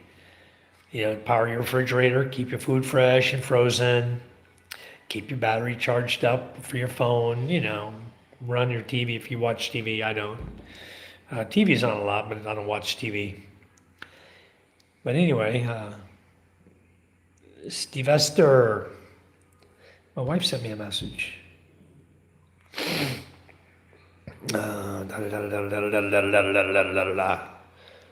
Okay, it's about the new storm coming in. So, guys, don't rule out that it might hit eastern Visayas as well. Yep. All right, UP, his team just scored at the 86th, 1-0 now versus Ateneo. One star says, see you, gents. Y'all stay blessed. Colonel says, hi, Fortune. Hello, Colonel. Neil says, good evening, everyone. Pass you beautiful hellos together here. Oh, yeah. I forgot to mention that, Steve, to him. You guys, when you're using Booking.com, Agoda.com, any of the hotel booking sites, be really careful and make sure that you're going to bid or you're going to select the hotel where you want to stay. Because it's very slick. Sometimes they'll throw up a hotel. You'll tell it, like Villa Lourdes, for example, in Mogpog, where we wanted to stay, right? But there was like 6 Villa Lourdeses around the Philippines, and they popped one up, and Steve didn't pay attention. It said Alaminos, up by Pangasinan. And he selected that one because it was the picture he was looking for of what the Villa Lourdes over here looked like. So he clicked on it and reserved it. And Agoda, or Booking, took his money, of course, from his credit card. He couldn't reverse the charge. I guess he's got to call contact the credit card company and combat it now. But they took his money. It was the wrong hotel. He couldn't go back and change it. We went to the Villa Lourdes Hotel today here, There wasn't no one there. The gates were locked. There was nobody even there. It wasn't even open. He clicked on the wrong one by accident. Be careful, everybody, on your booking apps for hotels. I saw you come in there, Ray. Oh, hello, hello, hello. You're not drunk tonight, huh? You don't have any tanduay? I thought you had some birthday parties, shout outs to do today, Ray. Did you get those done? Ray saying hi to everybody. You're supposed to do a Jap 1967 birthday party. John Platt. He said, I just finished a tipsy live stream. What's up? Yeah, what's new, Ray? We're not at all surprised. Steve, yes, he is. He lives in Cavite and works in Makati, right down the street from where I was at the hospital there. Right there. I wanted to meet him, but he was very busy that day. And the one day he had to work at home, and the next day he was so busy he couldn't get out. But we'll meet again. One of these days we're going to hook up and meet there. He says, I did the JP live stream earlier today. Wonderful. Yeah, you had some tanduay. That's good. I'm having an apple tonight. This is only 3% alcohol, so I'm not getting tipsy. But you know what I'm going to do? I'm going to keep my light feet going until the next apple's done. And I'm going to bed. I have one more to drink. Yeah, Steve, Bacoor Cavite is where he is. He's not far from where I used to live too. I used to live over in Panapan 1 in Bacoor Cavite. So that's a long drive every day to go to Makati though. That's got to be about an hour, 45 minutes to an hour every day, one way. Right, Fortune? Ray says, then I hung out with the Bakers. Frankie birthday in person. Very nice. Where are they staying, Ray? They have a hotel now? Or they rent a condo? Or what's their plan? Are they going to stay here? Or are they heading out? Yeah, Fortune, we'll catch up next time for sure. We'll have more time.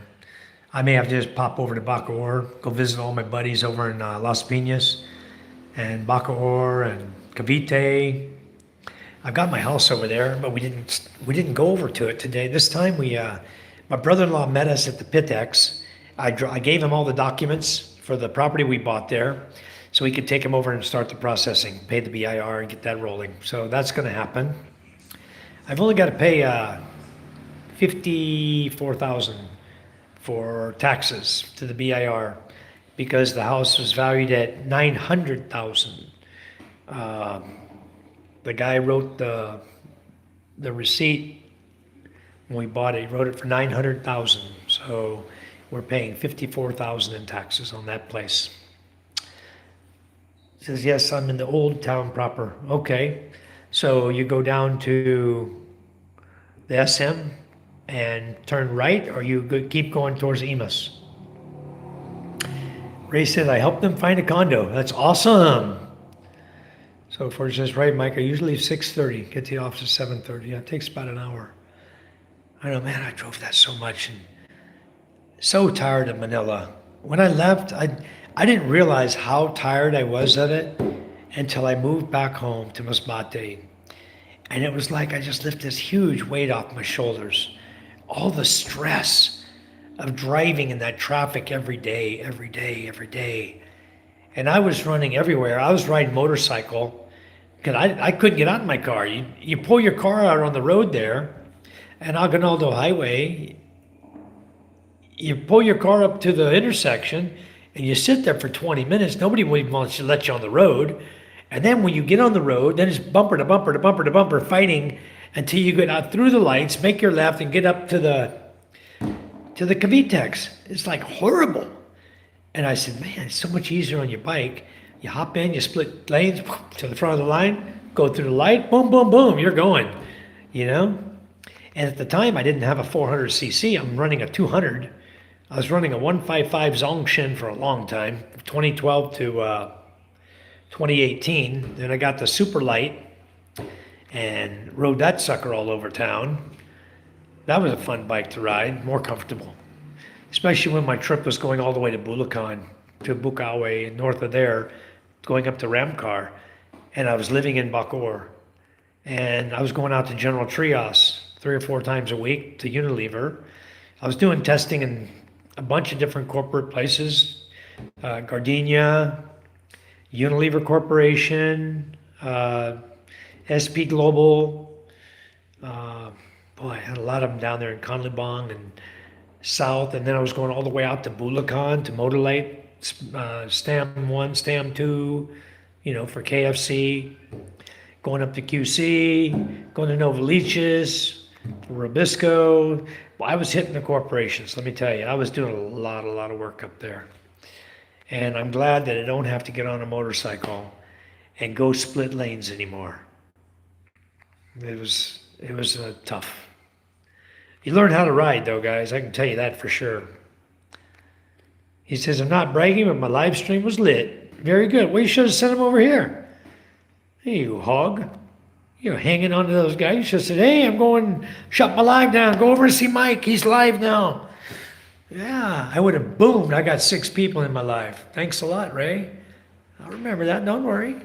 You're coming to see me soon. Yes, sirree. On Tuesdays, I'll leave at 5:30 in the morning, bring her to UP, then back to Makati for work. And I know that's got to be tough, because just going to UP is bumper to bumper in hell. Especially, you're getting up at 5:30, but you still have 6:30, traffic's building. A lot of vehicles on the road then. Doug, I'm just going to not read your comment. Oh boy, that's good though, lighting fire.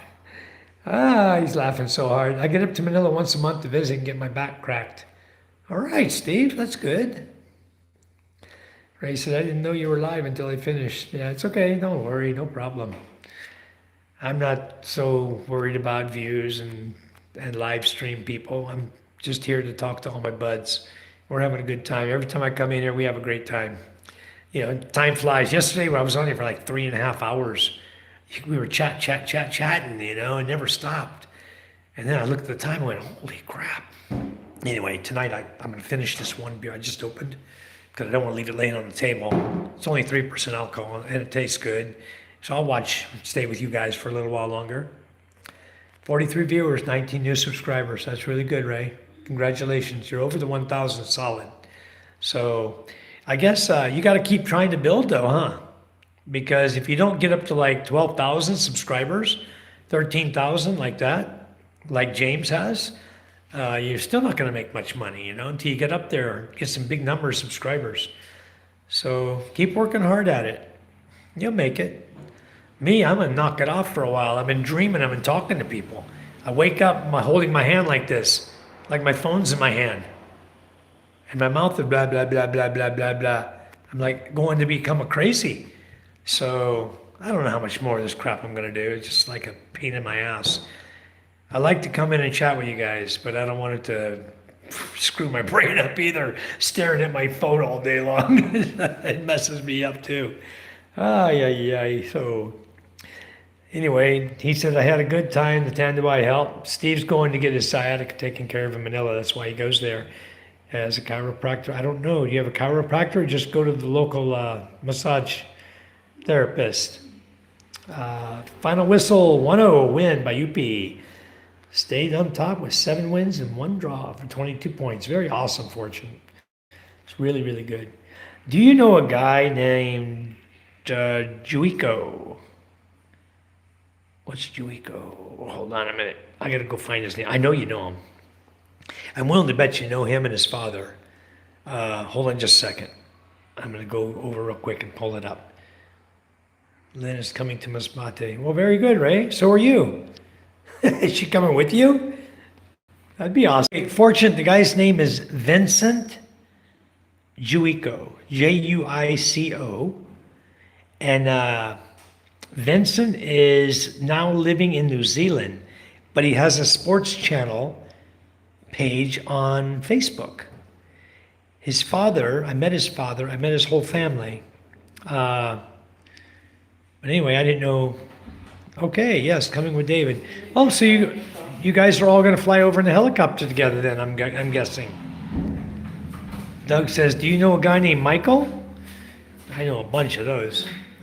Hey, I know a bunch of Michaels. A lot of Michaels. I get them mixed up all the time. Ray says, not worried about money, just having fun. The money will come. When you're doing your lives, Ray, you get a lot of super chats or you're selling memberships. The money's coming. It's just a matter of time. And a lot of the memberships are recurring anyway. Yes, Philip Juico. I don't know if his father's still alive or not. I know his father, I think his father was having some issues, medical issues. I don't know if he's still alive or not, but I met his father and his mother, his family. He says, Lynn is scared of the helicopter, but more scared of letting me come on my own. Hey, whatever. She'll get over it, or she won't, That's one of those things you got to learn to deal with or don't. That's your call. Angela says, hi, guys.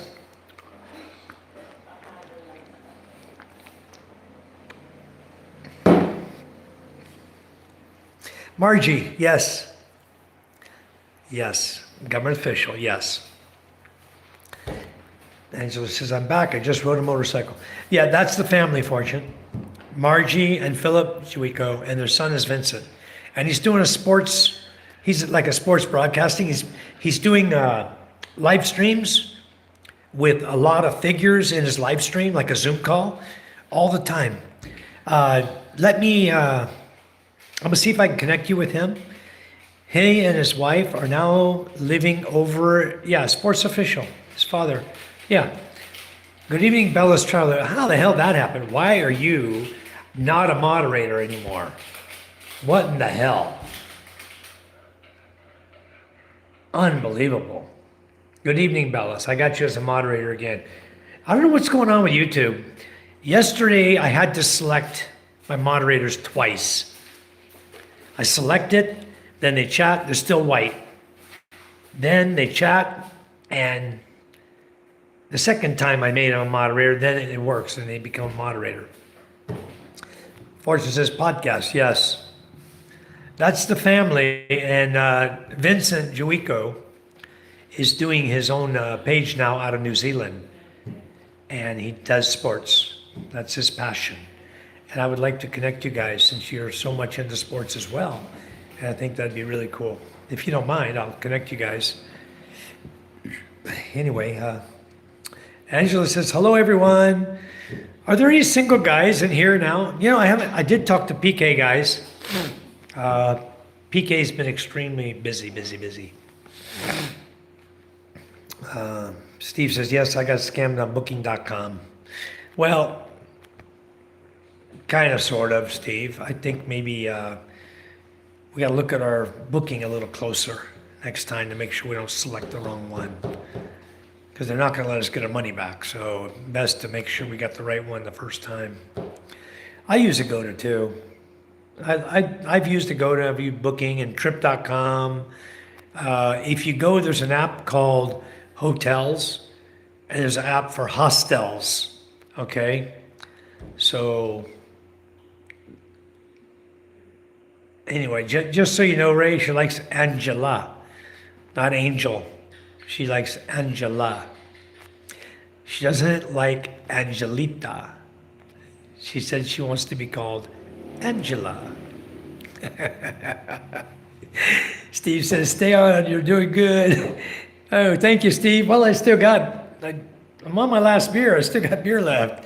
I figured I'd stay on for a little while, as long as I can get up in the morning. It's 9 o'clock already. I still got, if I went to bed now, I'd still get 7 hours sleep. Yeah, I am too. I'm showing 12:21 right now. So yeah, we're doing really good. If everybody likes and subscribes, we'll do really well. But the thing is, I just see the people who normally come in and they've already subscribed, so I don't get a lot of subscriptions like this. We'll go 3 hours and it'll only be the same people. Nobody new saying hi. Still got some trolls out there. At least one I know of. Still trolling my site. One troll popped in tonight, but I still got, I don't know if I would call it a troll or a lurker. They like to lurk in the background, watch everything you do, make sure you don't do anything wrong so they can report you to YouTube, get you kicked off YouTube, that type thing. Yeah, I love trolls too. I love the lurkers too. I love to always mention in my live feed because I know they're there. I see them. I can count how many people's in here chatting, and I know the rest are lurkers. There's, what's this guy talking about? He's saying something wrong so I can report him? Oh, he's such a loser. I've been called worse before. Love it. Bella says, hey, Mike, we'll moderate when I catch you kind of hit and miss. Okay, sounds great. I really appreciate it. Just, what is your first name, Bellis? Traveler or Bellis? Yeah, there's the Colonel over there in the background. I see you over there, Colonel. He's just lurking in the background. We see you. Nah, you guys, it's the ones who don't come in and say anything because they don't want you to see their name. They're afraid if you see their name that somebody may boot them out of your chat. Well, hello, Chuck. Thanks for telling me. Nice to meet you, Chuck. You're the only Chuck in my room, in my channel. Thanks for telling me your name. I really appreciate it. I will try to always remember you as Chuck. Sometimes it takes me a few times to get everything because I don't always call One Star Preston. Sometimes I call him One Star when he comes in. So he says, Google me, Chuck Bellis. I will. I will. I bet you're famous. You can Google me. You're probably not going to find me. I'm not famous. If you go to LinkedIn, you'll find me. I promise you that. You go to LinkedIn, I got like 12,500 followers in LinkedIn because it's for business. That's my business. So I guess I'm pretty popular in there. I used to have a lot of people liking my chats over there, my posts.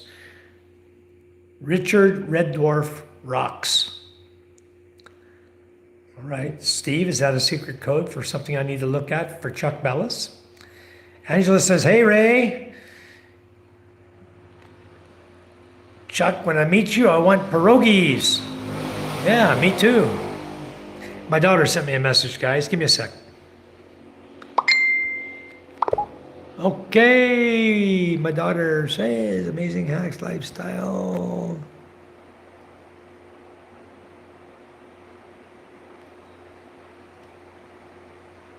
Okay.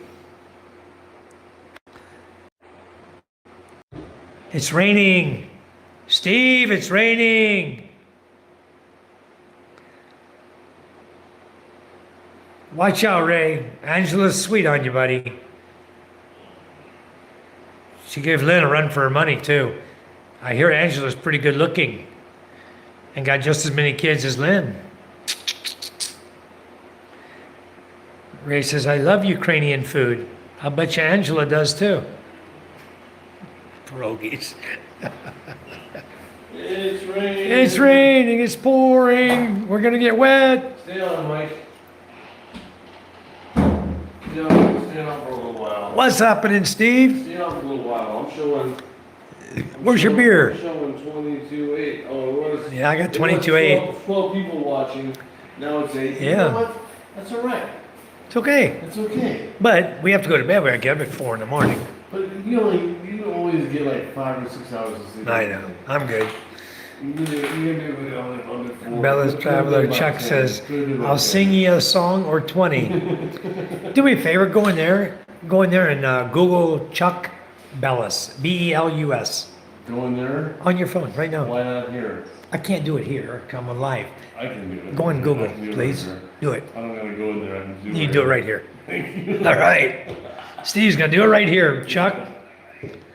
So, Chuck, we're going to look you up right now. Oh, here we go. Google. I'm guessing you're a singer. I can see you got a pretty Filipino girlfriend or wife. I can kind of see her make her out in a little circle there, the picture. Chuck. What's the last name? B-U-L. Yeah. Doug says you're not her type, Ray. How do you spell his last name? B-E-L-U-S. B-E-L-U-S. Yep, Chuck, B-E-L-U-S. B-E-L-U-S. Okay, here we go. What you got? I got musical artist. Yep, That's Chuck? that's Chuck. Oh, shit. I'll sing you a song. Well, And Ray says, I'll sing with you, Bellis. Ray's you dreaming. can listen to him right here on YouTube Music. Here he is, straight from the hot. Straight from the hot. Straight from the heart. Awesome, Chuck. Very nice. Nice to meet you, sir. Want coffee? Nice, nice. Anyway, where are you going to settle down, Chuck, when you come over here? Green grass growing springtime. Here's to raising hell. We were kids. And all the crazy The camera things. is not on It's in your hand. the front. It's okay. I don't want people to see the camera. This is the volume. Music. Here's to you waking me up in the morning. Ray, I don't think you can sing this good. God knows without you I couldn't hold the job. So honey, Why do when you I keep bringing say me a coffee? You ain't gonna do it. I didn't ask for one. She asked you if you want it, and she set it down. No, she didn't. I assumed you wanted it. She asked you. You didn't. You're busy. But I never- Good singer, Chuck. I got to admit, great singer.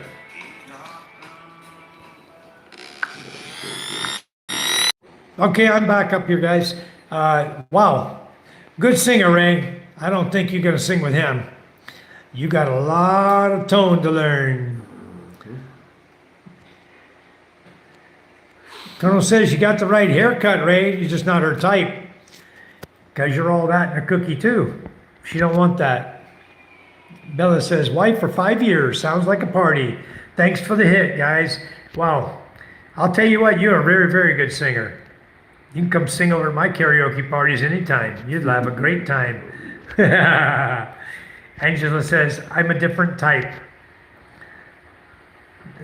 Doug says, I should know, Angela. I've been your neighbor for 2 years. Yep. But he won't tell me about you, Angela, because I'm already married happily and got 3 kids. I'm so happily in love. So I'm not into that Playboy stuff anymore. My wife called me a Playboy yesterday, didn't she? She did. I don't know. I think she called me a Playboy on a live feed even, in front of the world. Tell everybody I'm a Playboy. I'm not a Playboy anymore. You know, there's a lot of guys that come over here that do the playing, but I don't do that. When I was young, when I was 51 and handsome, you know, of course I never acted like Ray, and I don't think I'm all that in a cookie too, but I just acted normal. I didn't shave my head and become a calbo. I didn't look at myself as guapo, talk about my pee-pee, pull my pants down, my shirt up. I didn't do any of that. And I didn't drink Tanduai, so I guess I had nothing in common with Ray, but I had a good time, found a beautiful lady to be my wife, so that's it. Cheers to that. Michael, get ready to drink Jack Daniels. No, Ray, I just drink Mule, you know that. You can have all the Jack Black you want, it's okay. I might even shift over and start drinking apple drink. It tastes pretty good. I'll never be drunk if I drink this stuff. This is like 3%.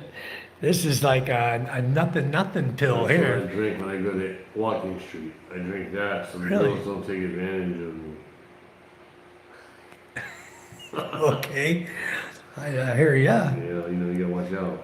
The girls want to take advantage of Well, you. yeah, On Walking Street. Well, they do everywhere. In Thailand too, sure. I don't know. I didn't Bangkok, experience that. Phuket.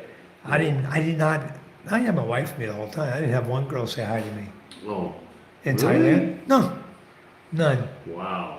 Well, I've never been in Thailand. And my wife was sitting right there with me, and my 3 kids. Walking Street, sure they all say hi. You walk by. No, we were walking down Walking Street. Really? My wife and me and 3 kids walked down Walking That's why. Street. You had your kids, your wife with you. Yeah, they didn't say one word to That's me. right. That's the way to do it. That's how you go down Walking Street, guys, in Pattaya. Or Pattaya, however you want to pronounce it. But you always take your wife and your 3 kids with you. None of the girls mess with you. They didn't say hi to me. None of them. They just look, you know. They're looking. They're probably making eyes at you behind your back. They probably wish the foreigner would jump over on them. But why? I got a beautiful wife. I want to play Playboy with them. Yep. Lenny, answer your phone. It says, you're not drinking JD with David? No, I'm not. Ray, I don't drink JD. I don't drink Tanduai with the boys. I don't drink Imperador.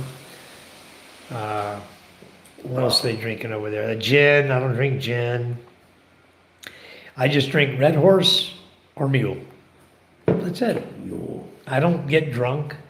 If I do, I feel pretty good on Mule. If I drink 6 or 7 or 8 of them, boy, I can get feeling good. I sing like hell, I tell you. I'm not a good singer. Playboys are not allowed here. Oh, they still come here, Angela. Don't you worry. There's lots of playboys in the Philippines. Where's Angela? Angelita Rosales. Where's she at? She lives over in near Batangas. She was a neighbor of Doug, the colonel. Okay, so she's Lived right behind him. She's a Filipina. Yeah, Yeah, yeah. 3 kids. Oh, nice. I heard she's very beautiful. I'm sure. But- all Filipinas are beautiful. Haven't met her yet. I haven't met one that wasn't. Okay, I'm gonna go on her channel though. I'm gonna check her out and see what she looks like. See if she's my type or not. She has a I'm channel. just joking. I'm gonna go to the channel right now. I've already subscribed to her. Oh, did I you? was her. She had 3 subscribers. I was her 4th subscriber. Well, I think I was her 1st or 2nd subscriber. Nice. Yeah, I You was. got one picture, one video of a bar, of a resto food place right here. This is all I saw. Let's see, was she with Doug? Oh, That's all I saw. she's not even there. She's just got some food there. Yeah, some food's a cart. Well, Angela, you got to post some pictures of yourself on your channel, Don't be so shy. people know what you look Don't be like. shy. Yeah, don't be shy. Filipinos A lot of single guys come in this room. Oh yeah. A lot of single people go in Ray's room. A lot of single guys go in Doug's room. You know, if you don't have a picture on your channel, my goodness. Come on, if you're sporting it, show it. You know, just show your beautiful face. Girls just wanna have fun. Okay.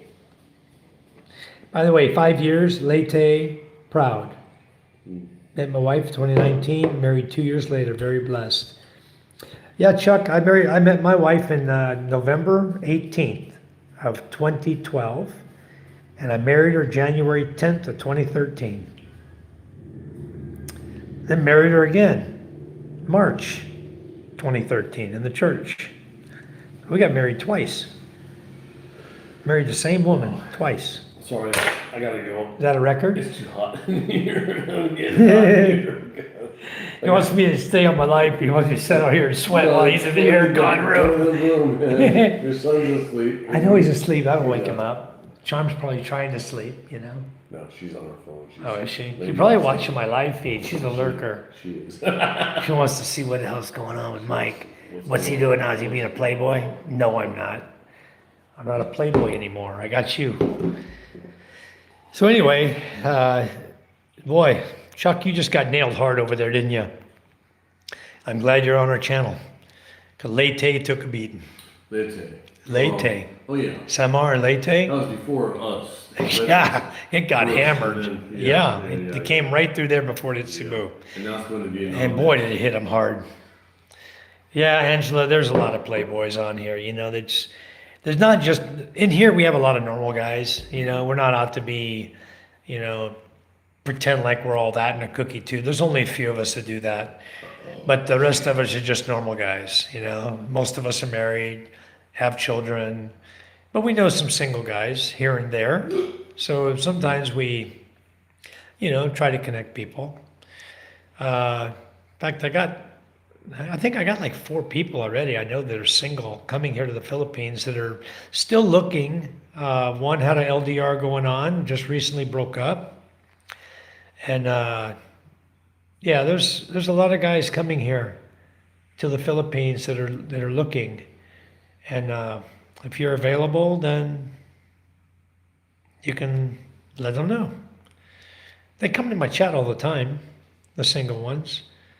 So anyway, what do you think of Mamdani winning the New York election?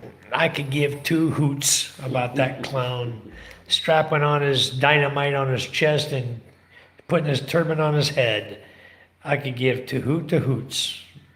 Who is the New York City mayor, governor, anything? I don't care. So Angela said it is forbidden to fall in love, Mike. I don't know about that. I love my wife. I don't know why it would be forbidden. It may be forbidden to tell somebody you're in love in 3 days' time. That might be forbidden. But as for falling in love, I think it's possible to really fall in love with someone. I do believe that. Colonel's still here. He's still awake. He's lurking. Watch his eyeballs just like that. He's in the background there somewhere. Rick says, I thought you were a New Yorker. I saw you wearing a Yankees cap. Yeah, I'm not a New Yorker. No, my history is really down south. I grew up in Louisiana, down there, same neighborhood as Ray. I grew up in New Orleans. I grew up in Laplace, Louisiana. Jackson, Mississippi. Then I joined the military, spent 20 years in the military, and the majority of that time was in California. From 1983, I was in California all the way into till 1997 when I retired. And then I stayed in California, lived there for another 10 years after I retired, actually 14 years, until 2011 when I moved to the Philippines. I was 51 years old. And came here to retire with very little money, very little pension, and I turned it all around. And it takes a good woman to have your back, guys, to help you to become successful in life. When you find that good woman, you hang on to her. She's going to help you to become successful and stay successful. And she's going to enjoy the good life with you. Yep. So Doug says, I was in the shower. I'm in the shower lurking. He's in the shower. Shut the curtains, Doug. We don't want to see that. Shut the door. Angela says, ah! Rick says, oh, wow, you're Dixie through and through. Yeah, I grew up in the South. I can still talk with a slang if I want to, but I don't. I still say ain't sometimes. I haven't been back to Mississippi since June 2012. I went back to the U.S. for 1 month in June to July. I came back to the Philippines and I never went back to the USA again. My mother still lives in Mississippi. My sisters live I got a sister in Slidell. I got a sister in Baton Rouge, a brother in Lake Pontchartrain. I had a brother in Georgia, but he passed. My other sister in Mississippi passed. I had another brother in Mississippi, he passed, committed suicide. So I got two brothers still in Mississippi, one in Brandon and one over by Flowwood, in that area where my mom lives. My mother's still alive. She's 82 years old. Was just diagnosed with a case of cancer. They removed it. I think they got it all. I hope so. My sister was up with her from Slidell, visiting with her. And so my family, that's my family. Everybody's doing okay. I got a brother out in South Carolina. I have a stepbrother in South Carolina, stepbrother in Raymond, Mississippi. And that's a stepsister down in Baton Rouge, and then my other stepbrother's over in Lake Pontchartrain. And then I have my two half-brothers that live in Mississippi still, near my mom, one in Brandon and one over in Flowwood, or near the reservoir over there, near Flowwood, Mississippi. So yeah, I've kind of from the South, been there, done that. Been up north too, though. I was born in Texas, El Paso. Spent from 2 years old to 9 years old in Washington State. And then we moved to New Orleans, where my father was a preacher, my stepfather. My real father was a drug addict. And my real father just passed away a few years ago. He was down in Mexico living. I think he was still doing his drugs, doing shabu or whatever he was doing, cocaine or whatever he liked to do. But all of his belongings were... a lot of them were down in Mexico. I think it was down in San Felipe, Mexico when he died. And they just took all this stuff. Everyone there took all this stuff when he died. It's amazing how everything happens in this world. There's still a trailer somewhere in Yuma in a camping ground somewhere, parked in a storage that belongs to them. But I don't have time to go searching through Yuma, Arizona for storage units to see if somebody knows where the goods of my father are. I don't want them. It's not something I want. Anyway, it's enough of that. Did you consider moving mom to the Philippines? She won't even travel here, Rick. She can't because when you're 82 years old, most of the time your health is not the best, or maybe you're wearing adult diapers. You need to stay closer to a bathroom, things like that, and just uncomfortable at that age for someone to travel so far. So I've asked her before, and she's going to stay right there in Mississippi till she goes. So she's not going to come here. I can't talk anyone in my family into coming here. Nobody wants to go to the Philippines. And I'm not planning to go back to the U.S., so it's like a catch-22, I don't know what it would take to get me back to the U.S. It's going to take a lot more than my mother passing, I can tell you that. And it's not going to be to go back and fight. They made their bed, let them live in it. I did my fighting. I passed the torch already. I don't hold the torch anymore. I did my 30 years and I'm done. I'm not going back to fight a bunch of stupid idiots and die in vain for nothing, just so it just prolongs the agony or whatever, prolongs the people taking over the U.S. It's not going to prolong it much. They're going to take over and they're going to do what they got to do. They got more money, so why go back and even play that game? Not going to happen. Angela says, don't shower anymore, Doug. You smell good even without taking a bath. Wow. Angela's in love with Doug. Woo. Rick says, so sorry to hear that. Yeah. Well, life has been, my life has had its up and downs, but you just pick up and keep moving along. So I've been through 3 divorces. I'm on my 4th marriage right now, and no intention to divorce. This is going to be the longest marriage of my life. So we got married in 2013. It's already been 12 years. 12 years. Wow. I got a shirt that says a decade in the game. I bought one for me and for my wife when we hit 10 years. And so we've been together 12 years. My longest relationship before was 14. And about 8 of that was marriage. 5 was living together, and 9 was being married to her, or 10, something like that. It's close to 10. And then I divorced her, and she got a third of my military retirement. Yeah, that hurts when that happens to you. Oh, Doug, you got a lover in your house. Wow. Don't worry about me. I can't sing. I can enjoy a beer, though. Anyway. Wow. Doug is saying too much information, Angela. He doesn't want the world to know he smells good. Angela says, it's true, Doug. You smell good even then. Ooh-wee. I see love brewing in the air. Not. Anyway, you guys have fun with each other. That's awesome. So, I was trying to think what else is going on over here.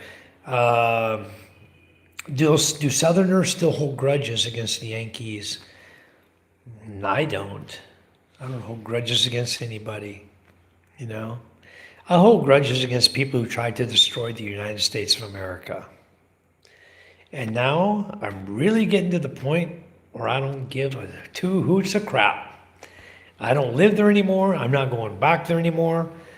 Those who live there, fight.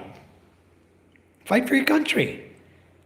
If you're going to hide in your basement, fine, hide in your basement. You don't want to fight for what's right, you lose everything. I fought for that country, I rode those submarines day and night. I stood my duty. I did everything in my power. I did exactly what I was told. 20 years doing what I was told. to benefit the country and to keep all those people who enjoy those freedoms safe. Those 42 million on SNAP EBT food stamps, we fought to give you those food stamps. And now, tough. Go get a frickin' job. Get off your lazy asses. The food stamps stop here. Bang. No more. SNAP is gone. Okay. Bunch of idiots. Go to work. Yeah, I served my country. I served it well. And you know what? I'm proud of everything I did, everything we did in the military to prevent war, maintain a Cold War, okay? And then war broke out before I got out. We had the Desert Shield and the Desert Storm. You know, that crap started. But I got out in 97. And one of the submarines I was on was over there launching vertical launch, launching Tomahawks. The USS Chicago. She was over there. She was launching Tomahawk cruise missiles. I wasn't on her then. I was already gone to shore duty, enjoying my last leg of my career before I retired.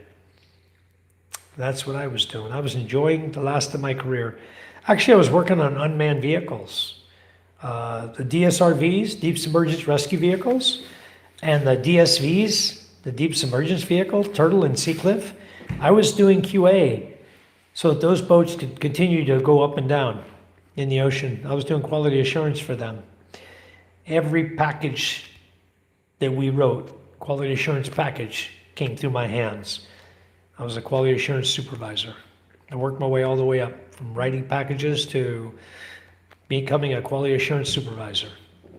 And I used to do a lot of inspections on those boats.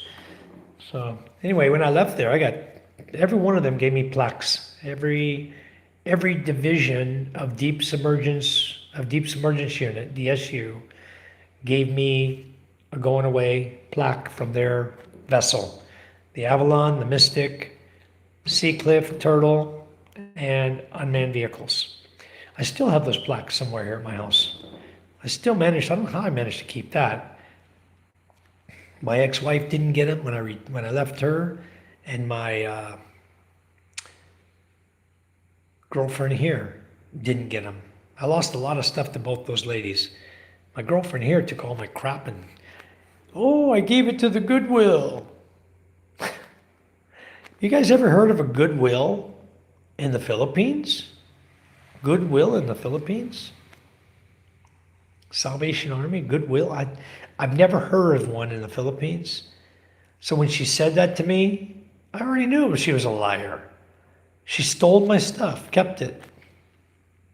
Never to be seen again. So write it off. It's gone. Move on. Get on with your life, you know? Right, Doug? Get on with your life. Yeah, you got Angela over here misbehaving, huh? Did you ever think that there would be a nuclear war with the Soviets? Not really. It didn't bother me. I didn't think of it like we were going to go to war because we were there to prevent it from happening. And we were on, I can just say, we were on their butts like stink on poop. And they didn't have a clue we were there, okay? So, give you an idea. No, I didn't think we would ever go to nuclear war. I think we're closer now than we've ever been. It's scary now, you know, because when you corner a bear in a corner, he's going to fight back. And when all these countries start teaming up to destroy his capital, to destroy Moscow, I don't know if it's St. Petersburg or Moscow now. I forgot now. I think it's Moscow. But it used to be St. Petersburg. But if you start teaming up to destroy a country, at some point they're going to fight back. He's not going to fight back to lose. So beware. You know, you poke the bear enough times and pretty soon he's going to come at you with his claws. So I think they need to start opening up dialogue and get this done, get it behind them and move on. Let the world have some peace for a while. I don't know what's going on. I haven't even watched the Israel-Hamas thing anymore. I just kind of let all that news go. I haven't even watched TV in so long. It used to be my thing to go in and pay attention to all the world events. And I've just gotten to the point where I just don't care what's going on in the world anymore. There's so much crap going on. I just want to pay attention to my family here, my life here, my friends, doing what I want to do, not have to always worry about things. To the point where if it starts affecting me, I turn it off. I shut off the TV. I don't watch. I used to watch it on YouTube on my phone. I don't do that anymore. I just go watch you guys' channels now. I don't go watch the news. I give two hoots of what the president's doing, what the cabinet's over there are doing. It's just a bunch of malarkey. And every time I hear about it, I just shake my head. Damn, the world's gone to hell, Glad I live in the Philippines. That's what I say. I'm glad I live here. I don't have to deal with that crap no more. It's over. It's done. I passed the torch and I'm done with that crap. So let's move on. Colonel says, Rick, we were ready and watching in Alaska. Yeah, goodwill means extended family. Exactly right. All their family got all my goodies, Rick said, is it true because of your naval intelligence background that some countries you cannot travel to? Well, there's some I wouldn't travel to, Rick. China being one of them. I'm hesitant to go to Hong Kong now. I have been to Taiwan, but I'm one of those who considers Taiwan to be an independent country. They run their own country. So in my opinion, Taiwan does not belong to China. China can say whatever the hell they want, but Taiwan doesn't belong to them. Hong Kong should not belong to China either. I was there when the British controlled Hong Kong before 1999. I went to Hong Kong on my submarine. I loved it there. It's beautiful. Went down, saw the pagoda, walked through the market. You know what they were selling the most down there, guys? Heroin pipes. They look like Aladdin's lamp type, made from silver. Real fancy heroin pipes. That's what they were selling a lot of. And the butterfly knives. You could buy many butterfly knives you wanted there. So a lot of guys bought them because you didn't have to go through customs and stuff like that when you're in the U.S. Navy. You bring the knife back to the submarine. Topside watch not going to question you. You got a butterfly knife in your pocket. You put it somewhere on the submarine. When you get back to port or get home, you take it out. You got your butterfly knife, at your home. So yeah, you could pretty much get away with whatever you wanted when you're on a military vessel. Because customs not going to go, oh, you guys went to Hong Kong. I need to inspect every bunk you have, all of your personal bags, everything you got. I want to inspect it all. They don't do that. You go on Westpac, they're not going to come in and inspect you. They ask you, how many bottles of liquor you got? I got 2, sir. Okay, good to go. Where are they at, sir? They're inside torpedo tube number 3. That's where I kept all the liquor. Inside the torpedo tube. Colonel, all of a sudden you sound like Bob Ross. Oh my goodness, I don't even know Bob Ross. Colonel's lighting this fire now, guys. The British dropped the ball giving Hong Kong to China. They sure did. And now they're dropping the ball in their own country, giving it to Islam. Oh, and America's doing it too, guys. Don't think you're free either, because the Muslims are taking over everywhere in Congress, governors. They're taking mayor positions. The Muslims are taking over America, one step at a time. And they're taking over the UK. And I'm watching it happen. Just like this guy in New York. Everyone knows who Bob Ross was. I don't know. You know what? I'm drawing a blank. You have to remind me, Doug, because I don't remember Bob Ross. All right? That's how blank my mind is when it comes to the USA. And how much I want it to be blank. I could give 2 hoots who Bob Ross was. I'll look him up when I'm done, just to find out who the hell he is, because I don't remember. Bob Ross. What was he, a news commentator or something? I don't remember. He was a painter on PBS. Bob Ross. Is he the guy that did all the mountain scenes? He always turned the brush sideways to do his fir trees. He was always painting. That was Bob Ross? I don't know. Yeah, I like them. The British have some good subs. And Australia's going to have some nukes real soon. Australia needs them for the longest time. Yeah, yeah, Doug, that's him, the guy that did all the painting. I used to always watch that guy. I like when he mixes whites up and go in and touch the mountains up. Wow, I sound like that guy. I didn't know I sound like that guy. I haven't watched that guy since I was like in my 20s or 30s. That's an old guy. One star says, back, you're still here, Michael. What a rug pull. I was working on the Jeep. Really? What happened? What's going on with your Jeep? Yeah, I know him, Doug, now. I remember him well. I used to watch that guy. I used to sit and watch that guy paint. He's on there for like an hour, and I'd sit there and watch this guy break out his canvas and go to town. I love the way he did his trees and just moves that brush just right and gets those branches. I remember him well. So that was Bob Ross. But you know, I can't recall what he was talking about in his conversations. He was ex-Air Force. He was a legend. All right. Very nice. He always talks with his soft voice. Probably because I'm getting hoarse. Probably shut up, go to bed. So I can get up in the morning, get the hell out of Marinduki. I've been here so long, you know. Yeah, he did have an iconic hairstyle. He had it was an afro, about this high, you know, about 2 or 3 inches sticking up over his head. I remember him well. Yeah. Darren K, how you doing? Where are you, Darren? Are you still here? You were in the U.S. with Sam before. So where are you now, Darren?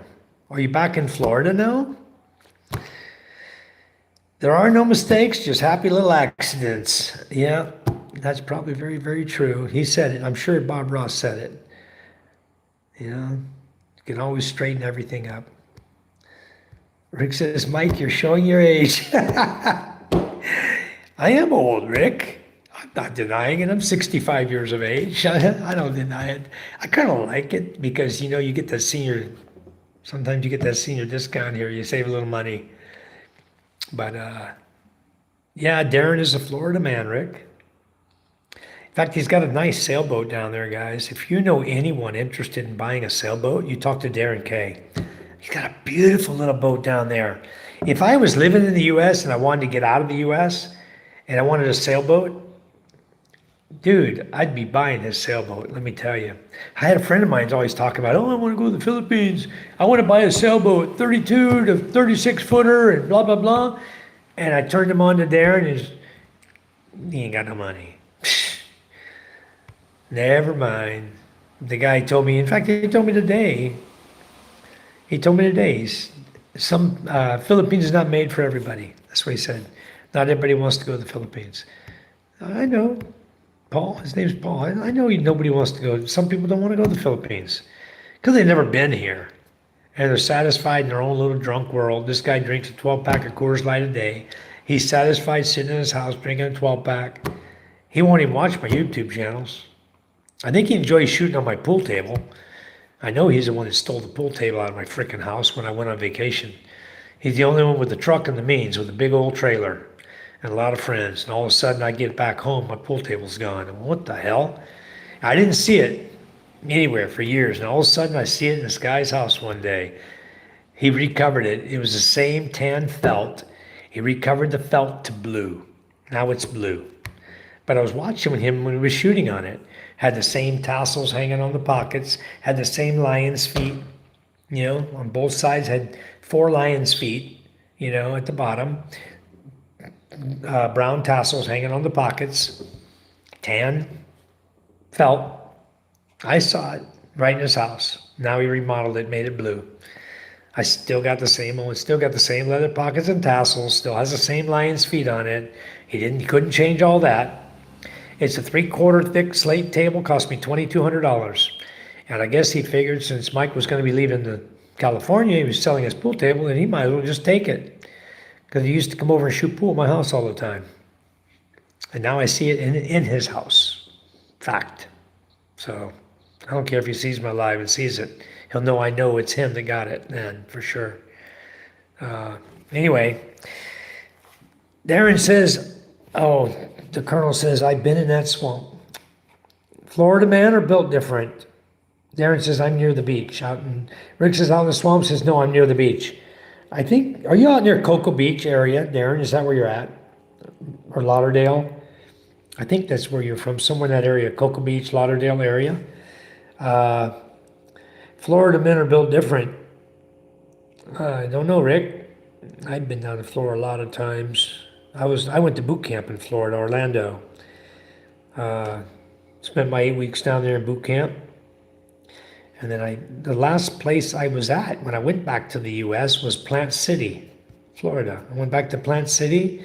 Flew into Orlando, rented a car, drove down to Plant City, worked on apartments down there, refurbished them, went back up to Orlando to another condo, worked on that one, then flew back to California to Palm Springs, worked on an apartment out there. And all of these were owned by my first girlfriend here in the Philippines. And I came back here in July of 2012 after I'd spent a bunch of my money fixing up her apartments, and she had no intention of paying the money back. I just said, screw it, broke up with her, done with her. I didn't need a BITCH in my life. I wanted to just be free again. 3 weeks later, I meet Charm. Here I am, not free again. Loving her. Only the coolest people realize that the Philippines is the place to be. It's true. We're smart people. You know, those of us who've been through the bullshit in the U.S. and realize that there's nothing there to be had anymore. It's a waste of time to live there. It's a waste of money to live there. You know, people say, oh, you only live in the Philippines because you can't afford to live in the United States. Well, I got news for you. I can afford to live anywhere in the world, USA included. I choose not to, because what I pay for here for $1,000 is going to cost me $3,500 to $4,000 there, about 4 times the amount of money. So why do I want to go back there and spend $4,000 when I can spend $1,000? Does it make sense? Put the money in the bank, buy things you want, you know? Jump on your boat and go fishing here. In the US, you can't just jump on your boat and go fishing. No, you got to have, your boat's got to be registered, got to have a sticker on it, you got to have a fishing license. If you go with more than one pole, you got to have a second pole stamp. You can't use 3 poles. You got max you can use is 2 fishing poles. You can't fish with fishing nets. This blah, blah, blah, blah, blah, blah, blah over there. And what do I got over here? In one word, I can tell you. Freedom. That's why I live in the Philippines. And that's why all of you live in the Philippines. And then you know it. You're free here. It ain't like the USA. You're not free in the United States of America. I can tell you that right now. The cops own you over there. Here you can drink a beer and relax. I can walk down the street, jump my motorcycle, go for a ride if I want. I ain't got a cop hiding around the corner watching me come out of the bar. Woo! Pulling my ass over. Oh, you been drinking tonight, sir? Yeah, I had 6. What about it? Did I have an accident? Well, no, just asking. Okay, you can go home, sir. That's what they tell you here. If you don't have an accident, you're okay. Go.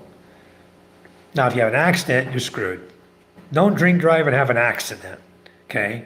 Whether it's your fault or not, it's your fault. So don't do it. You want to drink and drive, I don't encourage it. I don't drink and drive unless I have to, but I don't encourage anyone to drink and drive.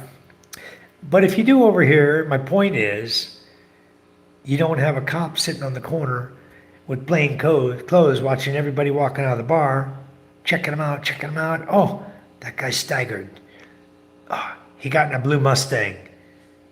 Hey, cop over there 3 blocks away. Watch, you got a blue Mustang coming your way. The guy staggered 3 times on the way to his car. Pull him over. That kind of crap. You think you're free in the United States of America? No. Not even close to being free in the United States of America. Angela says hi. Give you a sub, Darren. Hey, Doug says I was an hour west of Daytona. I love Daytona Beach, guys. Cocoa Beach, Daytona Beach. I used to go there all the time. Every time I had a chance, the submarine pulled in, I had a little time off. First place I'd hit, Savannah, Georgia. go to the bar. I had a couple of bars I liked there in Savannah. We go to the bar, party, have a good time, catch a hotel that night. The next day, head to Cocoa Beach. Had a nice little hotel down there we really liked, little white buildings. Really, really nice little cheap hotel. Dirt cheap. In fact, one time I was driving down there and I watched the space shuttle launch up into space. Everybody's looking up in the sky. It's like 10 o'clock in the morning. Everyone's up there. I'm driving real slow. There's a lot of people out there in the streets. And so I'm driving, just going really slowly. Everybody's looking up, looking up. Finally, I just pulled over. I started looking up, and there goes the space shuttle. Cool as hell. Got to watch the shuttle take off. No, I don't remember the name of it. I don't remember the name of the shuttle. Been a long time. Olympia, I think. I think it was the Olympia. Florida house on the west coast, St. Pete, but raised east coast, Cocoa Beach. Okay. I like Cocoa Beach too. The Turtle Bar. That was my bar at Cocoa Beach. The Turtle Bar. I know it's probably still there. More value for the money in the Philippines. That's correct, Rick. You get a lot more for your money here. Colonel says, I've been to both those places, Darren. I live by Mount Dora. Darren says, Philippines has many charms. Weather is not one, but so many others in the Philippines that seemed endless. The weather's okay, Darren. There's certain times of the year to be certain places. And during typhoon seasons, probably not the place to be is in the path of a typhoon. Go party somewhere else. If you're single and can move around, do it. Just so happens that this time of year, November, December time period, November 8th, okay, my wife reminded me of the date yesterday, November 8th of 2013 was when Yolanda came through. November 8th now is a huge, strong typhoon coming through. So the predictions are showing it going north, but if you watch every day, it's got it coming down and down and down a little bit more and a little bit more. Be prepared, that's all I can say. I'm going to be prepared. I'll be home then. I'll be prepared. My house is always prepared for typhoons. We don't get earthquakes where I live. I have not felt an earthquake since I lived there. My father-in-law says in 60 years he's lived there, he's never felt an earthquake where we live, ever. So that tells me it's a good thing. Good place to live for no earthquakes. Typhoons, we get every couple of years, we get them coming through really strong. And they seem to be getting stronger. Call it what you want. Climate change just means that the world is changing over time. Climate changes over time. That's all it means. It's not something I'm going to sweat. It's not something I'm going to go out on a limb and start preaching to people about. It is what it is, It happens. The world turns, the earth turns, It's affected by everything.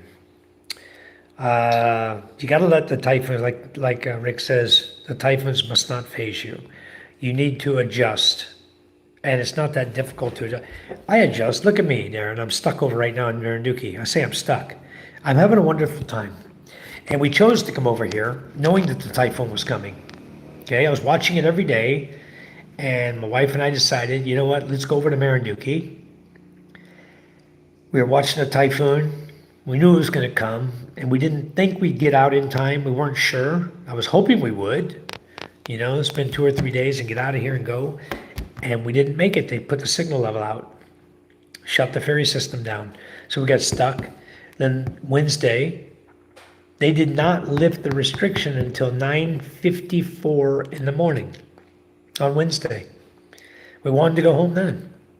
We couldn't because from Marinduque to Lucena, the ferry leaving after 9:54, the next ferry is 11 a.m. And it's a 2.5-hour ferry. And boarding time on the ferry going to Masbate is 12:30. They depart at 2 p.m. So for us to leave on a ferry at 11 and hope that it didn't take 3 hours No, we would have got to Lucena and the ferry would have been gone. What would have happened? Because the winds were picking up. But anyway, we didn't take the ferry on Wednesday, and they didn't lift restriction until 9:54 in the morning. So it would have been a waste of time to go anyway. We wouldn't have made it. So now we got stuck till Friday, tomorrow, and we're ready to go. Everything's ready to go. So tomorrow we'll be on the ferry, leaving Marinduque. The next storm is coming right up behind us, right in front of us, I might say, because we're leaving here, going there. So it's coming right at us. And it's not predicted to hit land until the 8th. Well, the 8th is going to be close, but it's going to be going north, right, at that point. And the 9th is when it's going to hit land, so we'll be good. Charm and I will already be home Saturday. We'll be at our house Saturday afternoon, and there won't be a storm hitting. Might get a little rain sprinkles, but there won't be a storm hitting until the 9th. So we'll be good on that one. So just adjust to the typhoons, make it work for you, give you a little vacation time somewhere, take off, get out of the flight path of the typhoon, and go enjoy your life, you know. The heat, Darren says, are just a factor like the heat. I mean, Florida has hurricanes, yeah. Mary Grace Bakiran. Okay, give me just a minute, Mary Grace. I'm going to get right to you. But Darren, the heat, it's that way here year round. We have 2 seasons, hot and wet, hot and dry. So that's another thing you get used to. Just like everybody here in this room that lives here, we've gotten used to it. It's not a big deal. I don't have a fan on right now. I'm sitting out in this room in this hotel. There's no fan on. Steve can't take the heat. Steve's only been in the Philippines 3 years. I've been here 14. It doesn't bother me one bit. I'm not even sweating. I ain't breaking a sweat. If I'm breaking a sweat, I'll still sit here and sweat. It's okay. But heat is something you get used to. Mary Grace, how are you? Thanks for coming into my chat. And you like to watch my live feeds, and I'm going to make you a moderator anyway, because I like the fact that everybody who comes in here deserves to become a moderator. She says, there are you in the United States of America. I'm a Filipino girl here watching your live. I live in the Philippines. I live on Masbate Island. I am right now on Marinduque Island. I came from California before I came here in 2011. I've been here since 2011. And I'm married and have 2 beautiful daughters and a handsome son, a little boogie boy. My daughters are 12, 9, and my son is 4. That pretty much sums it up. My wife is 42. Some people ask how old my wife is. My wife is 42. I'm 65. And we have a beautiful life. And I'm happy to be here on live with you. Much appreciated that you came in. Yeah, I have only one Filipina, and her name is Charm. She's my pride and joy. You guys heard that song before. He said, oops, Darren. Yeah. Darren knows Charm. Yeah. Darren says, Mike, how's it going on? Well, I enjoy life so much, Darren. And I love coming here and sharing it with you guys, because there's a lot you haven't been here and done and experienced before. But I'm always here for you guys. If you need my help, you guys just contact me and tell me, hey, I got this going on. I need help over here. Or if I can help you, I will. And the thing about coming here, like I tell everybody, everyone that comes here to the Philippines needs a good mentor. You need somebody who's been here, who's done it, who knows what to do, who can get you through the little things that you need to get through. You know, that's what a good mentor's for. It's like a good moderator in this group. Those good moderators, the ones who stand up every 2 minutes or 3 minutes and say, please like and subscribe. You know, they hit the trolls come in. They leave them for me to boot out now, which is nice. I'll just mess with them, and then if they keep up their crap, I boot them. Everybody knows that. So I just let them come in. Doesn't matter. We'll get rid of them. But the reason I like to make everybody a moderator, yes, I'm in the Philippines, Mary Grace. I live in Masbate. I am in the Philippines right now. I've been here for 14 years. The reason I want to make everyone a moderator, Mary, is I don't know why you didn't become blue. Okay. Oh, there she is. Now she's blue. It finally let her be blue. I'm gonna go back and read all your comments and get you going on. The reason I like to do moderators of everybody, Mary, is because once you're a moderator, you're now able to click on to anybody in my chat. Go to their channel, view them, subscribe to them, ring their bell, so you can get notified when they're online live.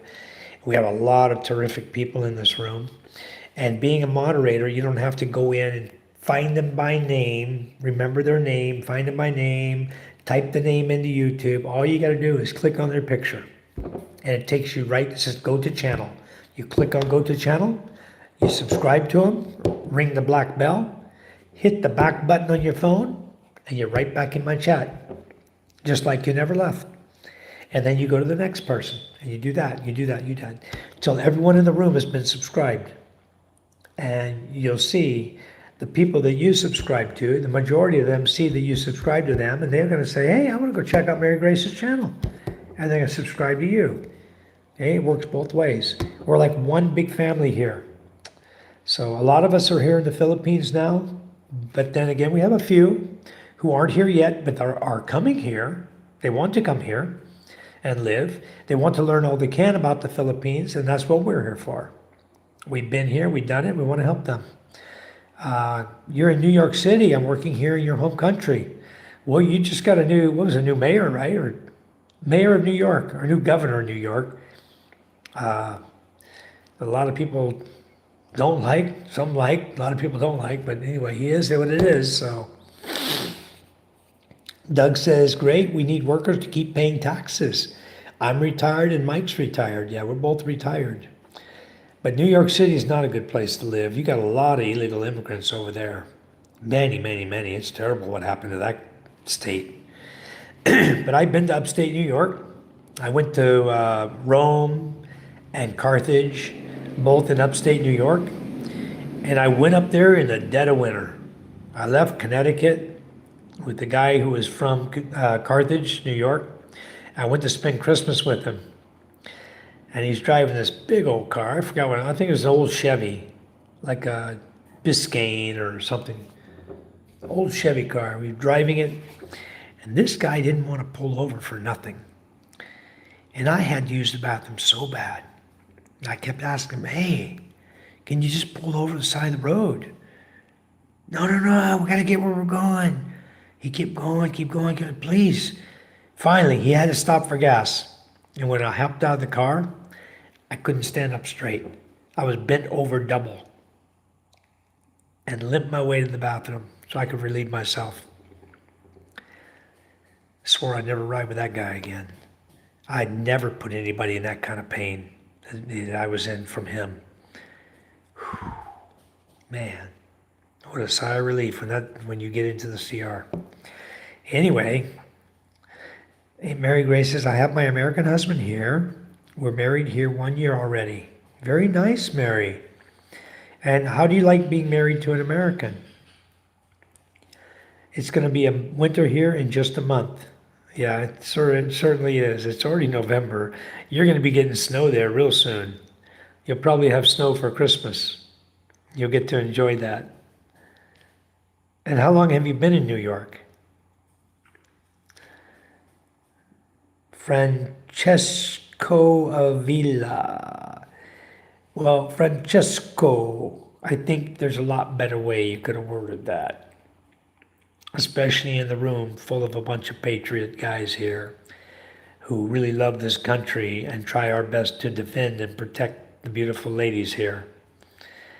So I think you could have worded it a little bit better. You may want to delete that comment out just for your own sake. I love having everybody in my room, but when people come up and say things in a nasty way, that's probably not the best way to start off in the chat room. So I'm going to just scroll on down, and when I get to the bottom, Sir Francis, if I come back up to your chat and you haven't delivered it yet, haven't removed your chat, then I will remove you, okay? Much as I love having people come in my chat and chat with us, certain things I don't put up with, and talking nasty like that, there's no need for me to put up with that kind of nasty talk. I could care less that you're in here with that kind of talk. Colonel says, good for your happiness, Mary Grace. Mary Grace says, I've been here since last year already. I really love your home country. The USA is okay. Very good, Mary. There's something we always say about the United States. Go to the USA to make money. Come back to the Philippines to live your life. So, USA is the dream country of many, many Filipinos. Because you can go over there and make $8, $10, $15 an hour, where you can't even make that in a day here in the Philippines. So it's a wonderful place for you to go. I'm happy you're there. Get a good job, make some money, help support your husband. And at some point, turn around and come back to the Philippines, to your home country. This is where you really belong. Dan says, I agree. A great mentor is a key to adjusting to life in the Philippines. It helps with their experience and support. Michael, you're helping a lot of guys know what to expect and also what to avoid. And that's why I'm here. I really enjoy it. She says, Mary says, I really love the USA. That's why I really love American people. Well, that's wonderful, Mary. Like I said, use it to earn money, then come back home. Doug says, I'm out. Come on over, give me a sub if you haven't already. Yeah, guys, go over to Colonel's Chronicles, guys. It's only got like 113 subs. He's barely got enough to do live feed with me. You guys that haven't subbed to him, please go over there and give Doug a sub. He's an awesome, awesome guy. You've seen him in my feed before. And a wealth of knowledge. And Doug, I have to tell you, I've got several people have been asking me for you to ask you to start posting up your Thailand experience. They're asking it. In the live feed yesterday, we were discussing that. So please, I know you've got a ton of Thai experience. I know you got it on your phone. Throw up those shorts, less than 3 minutes. Throw up those long feed videos. Throw them together and put them up. They want to see them. Okay, that's going to help you to grow really, really fast, to get a lot more subs, to put up the content that people want to see. And that's what they're looking for. They want to see your experiences, Doug, in Thailand. And you get a lot more subs from that. I've been here for almost 1.5 years, Mary Grace says. That's wonderful. Boy, I don't know if I could take 1.5 years in New York. With all the stuff going on in New York, I don't know if I could take 1.5 years up there. What is your thoughts on safety in Mindanao now? I think the problems were decades ago now, but generally okay. What do you think? Darren, I don't go to Mindanao. And my wife wants to go to Davao. I've been over to Cagayan de Oro once. I don't make it a point to go traipsing around south of Mindanao for sure. So anything down around the Sulu Sea area, Zamboanga, that area, a lot of people say, oh, it's safe as can be. I lived here for 10 years. Okay, that's fine. Fine, good for you. That my thought is, I just stay out of there. I don't bother. And the problems weren't decades ago. They were decades ago, and they're still ongoing. Okay, I don't know if you heard of that 23-year-old that became Muslim to get married. And now he's gone. Body disappeared. You guys know who I'm talking about. He was in his village. He's running around as a Muslim with no shirt on, vlogging everywhere, chatting to all the people, chatting to other women. He was married. He got married. He was breaking every rule the Muslims have. And then he disappeared. Rumor has it he was shot in the leg, dragged to a boat, never to be seen again. Still never to be seen again. So Rachel Grana says, hi, watching from Mindanao, Philippines. And Rochelle, I'm sure that you're a native to the country because foreigners are not always welcome in certain parts of Mindanao, as I'm sure you can tell us all about. But I'm going to do something here. I'm going to make you a moderator right now. I hope you come back. I hope you subscribe to our channel. I hope you go to the other people in the channel and subscribe to them as well. moderators in our channel can go click on other people in the channel, go to their channel and subscribe to them. So it's an open door at that point, once you become a moderator, that you can go to other people's channels in the group here, in my channel, and you're able to subscribe to them. And it's really, really nice when you can do that, because then they subscribe back to you. Then your channel grows and you grow and grow. And pretty soon we're all taking YouTube's money. That's an awesome thing. So Mary Grace says, I will come back home by 2028 together with my American husband. That is awesome. Well, we look forward to having you back here when you come. But enjoy your time in the USA right now. Have a great time. If you can, make some money so you can bring it back home. You can spend it here, make the Philippines stronger. Darren says, I added Colonel's Chronicles. Wonderful, Darren. Thank you so much. Angela saying, hi guys. Mary Grace says, my American husband is processing my residency here because he told me that he wanted me to be a U.S. citizen here. Okay, Mary Grace. So I believe the minimum time you need to spend in the United States is 5 years. Okay, there's a reason for that. You need to spend 5 years in the United States so that if anything should happen to your husband and he's of age to draw Social Security, then you can draw his Social Security if anything happens to him and he passes away. And there are certain circumstances where married Filipinos are allowed to draw on the Social Security of their husbands. There are certain special circumstances, but it's much easier if you punch all the tickets, which means 5 years in the United States of America. Okay? Whether you're a U.S. citizen or not, 5 years in the United States of America qualifies you to draw the benefits of your American husband. Okay? Doesn't mean you have to be a U.S. citizen. It doesn't mean you have to be a resident of the United States, have a green card. If you can get away with it by being a visitor and visitor visa and keep extending it, but there's a limit to that as well. It might be 3 years, sort of like the Philippines, because we're like a reciprocating country.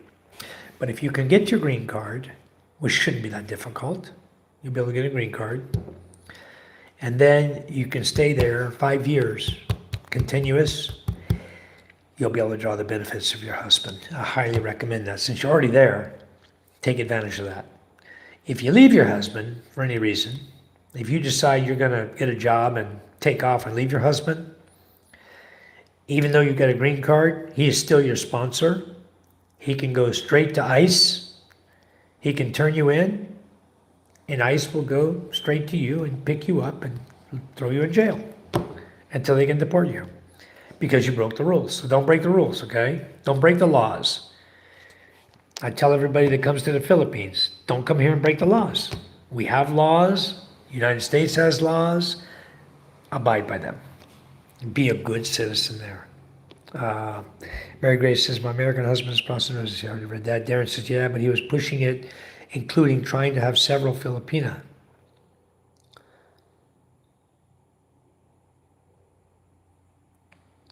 So, Darren, do you know her husband? I didn't get that. I missed that. The only thing I can connect what Darren's saying is to Mary Grace, because she's the only one that's been talking about that.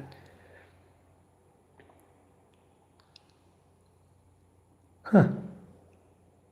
Rochelle, did you get your blue yet? Rochelle, have you gone in and tried to say anything since I made you a moderator? Rochelle Grana. I don't know what happened. Maybe she left already. I hope she didn't leave, but maybe she did. Darren,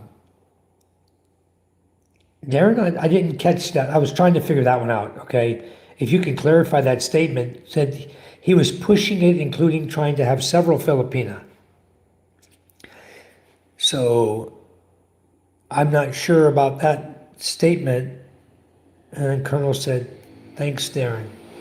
Good night, all. Steve said, I guess Steve's going to bed. He told me to stay on here. Now he's going to bed. We both got to get up early. Colonel says, I believe that has changed, Mike. No, last I checked, it hadn't changed, but you can check on it again, Doug, and make sure that I'd appreciate it because I want my wife to receive my benefits, but they told me unless she spent 5 years in the United States, that I'd have to file, and in some certain circumstances, they allow that for them to draw your Social Security. So I don't know if that's true or not yet. Anyway, Mary Grace gets citizenship done. Congratulations on making it to the U.S. Like I said, you don't have to be a U.S. citizen, but you have to get a residency, a green card, and spend 5 years there. And then you can draw a Social Security. And believe me, that's a chunk of money. It is. He was talking about the young guy in Mindanao. Let me go back and read this again. Darren says, yeah, but he was pushing, including trying to have some. Okay, yeah, he was there. That was a big issue. And sort of like we were talking to PK. PK says, I'm a Muslim, and I want to have 4 wives in the Philippines. Well, there's only one guy I know here, a guy named Mark, that's posting vlogging, that has 2. I don't think he has 2 wives, but he's got 2 live-ins, and both of them are pregnant by him and have a child by him. And they live together happily. So, and his name is Mark something. Maybe I can figure it out and you guys go watch his channel or something if you want to watch what he says.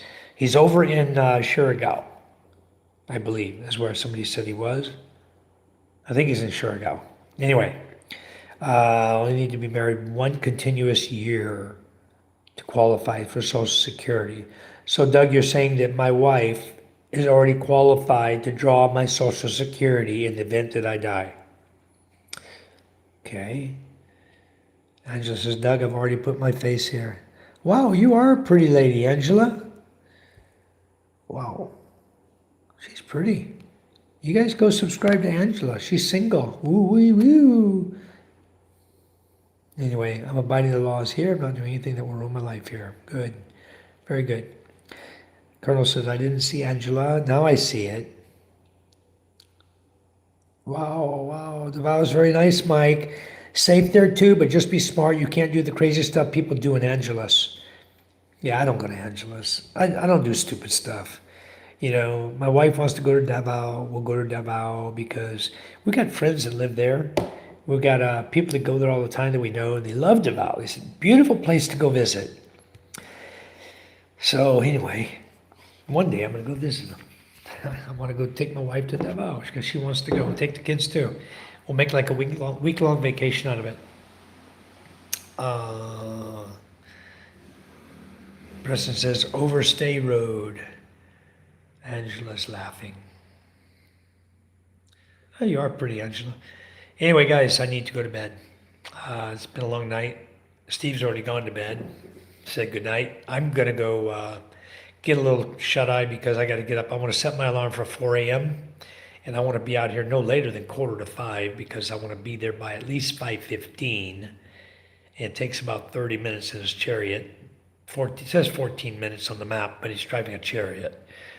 So that's a car speed. But anyway, I want to get to the port and get that all done and get on, and then I can sit back and relax. You know, there's no bed on the first ferry we're taking, so it's just going to be sit in a chair and 3-hour ride for 3 hours. I may do a live stream there, show you guys what's the ferry and what it's like, and once I get going, hopefully everything works out perfect. So anyways, Grace said, I'm working hard here because I want to save money for my future and putting up business there. Very nice, Mary Grace. Don't do a sorry store. It's good for survival, like a prepper, having a bunch of canned goods sitting in your house, but it's also a target for anybody who's hungry. So be careful with that. I don't know what kind of business you're looking at, but good luck with whatever business you want to do. Good night, all. Like and subscribe here with Mike. Thank you, Darren. Thank you so much. Everybody, good night. God bless you. We love you. And I'll catch you guys tomorrow when I'm on the ferry. All right. Good night, everyone.